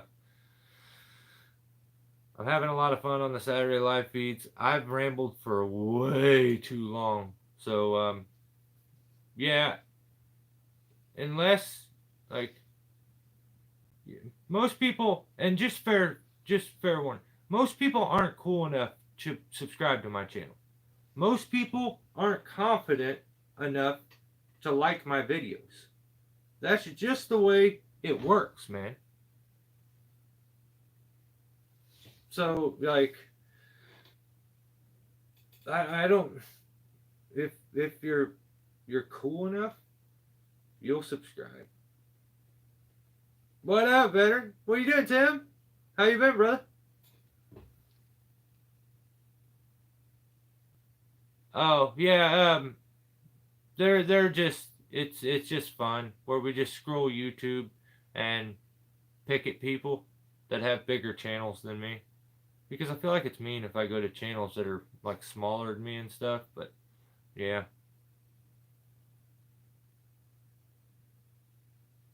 right on. What do you got going on, Tim?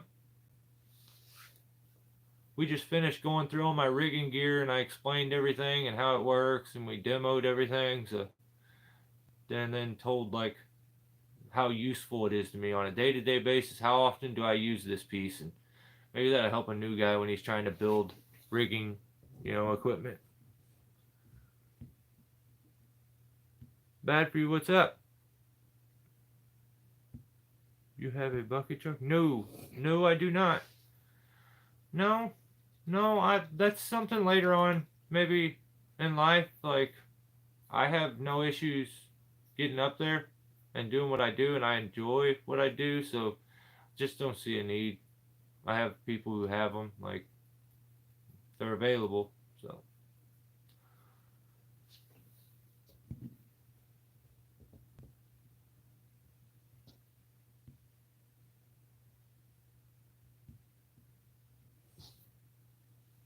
do I prep? What do you mean?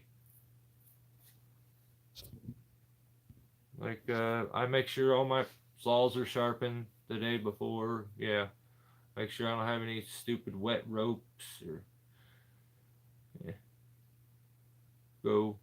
Nah, actually, I was gonna lie and say I check all my gas, and I don't do that. I do that in the morning when I go to the gas station. So, and then that's usually when I find out, dude, we don't have any mix. We gotta go all the way to the steel dealership, and because I won't use anything but steel. Double maple removal, sick.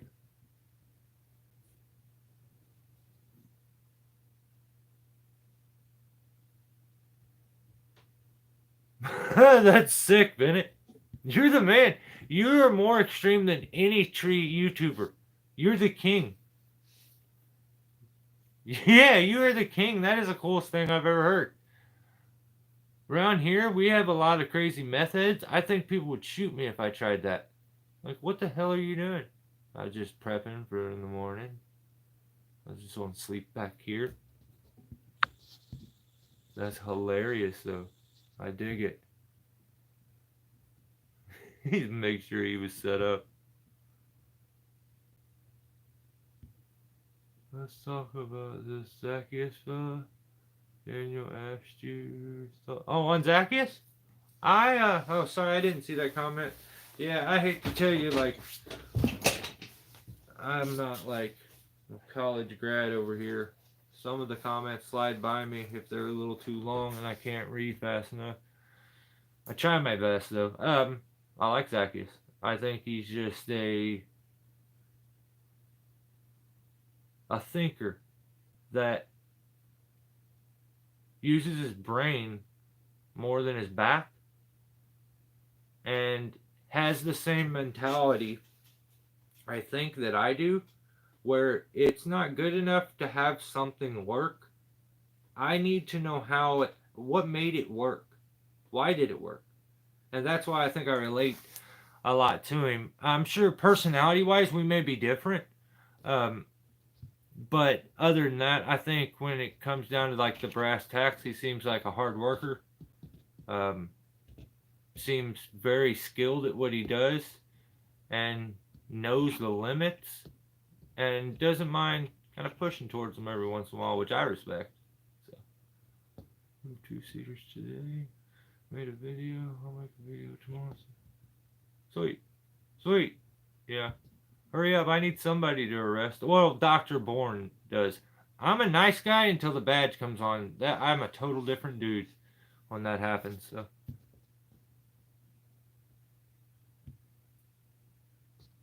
I made a video for you, Tim, on how to start a chainsaw. It's my last YouTube short. I literally made it just for you. I'm just kidding. I didn't make it for you, but I thought you would maybe learn or get something out of it, so you should definitely watch it.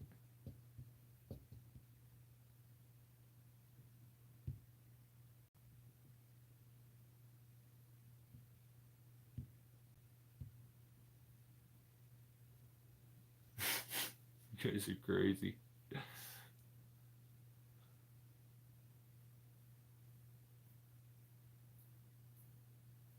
What up, Doc? What up, Doc? I'll keep quiet for meow. Right on, Tim.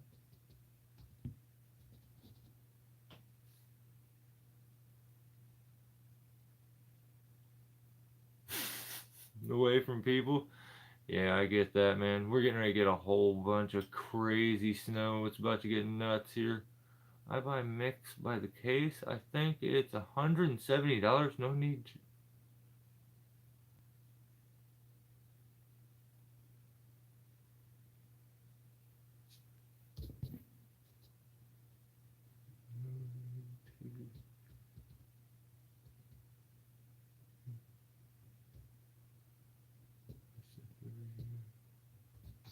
Yeah, yeah, I feel you.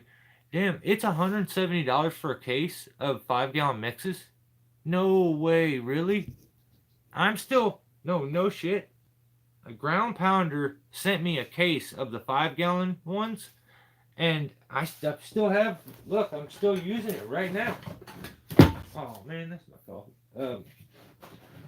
Yeah, I think this may be the last one. So actually, I think I'm out of it. I think there's just a little bit left in this one for some. I don't know why there's some left in it.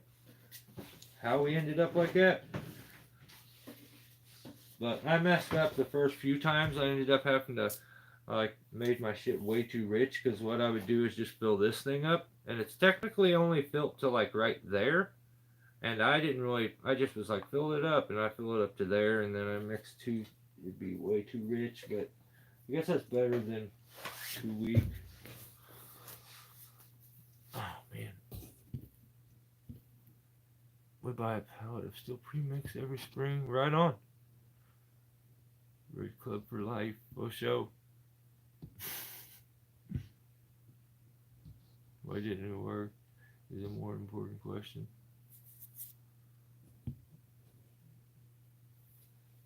What smells better? Juniper removal or cedar? Cedar.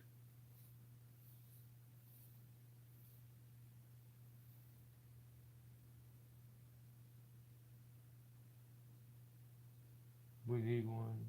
Where to put the gas and oil too. Yeah. Yeah. Yeah, that's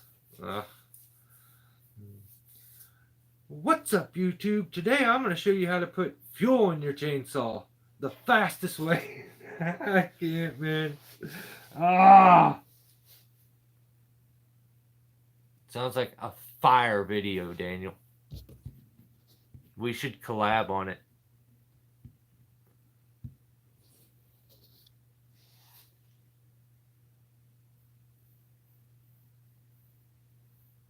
Right on. Some people, I prefer this because I liked the fact that it would change the color of the gas. That let me know that it had been mixed. So, just my opinion. I used the orange stuff for probably 20 years, and then out of nowhere, now they want this gray shit. But whatever.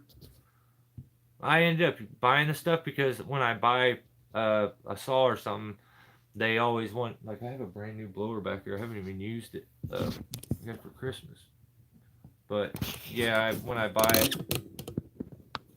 they tell me if I buy a case of the silver stuff that they'll give me like another 2-year warranty or something crazy. Oh, I dip. I need to finish and edit. Right on, Tim. Stay safe, brother. 40-1 mixed with baby formula bottle. Dang.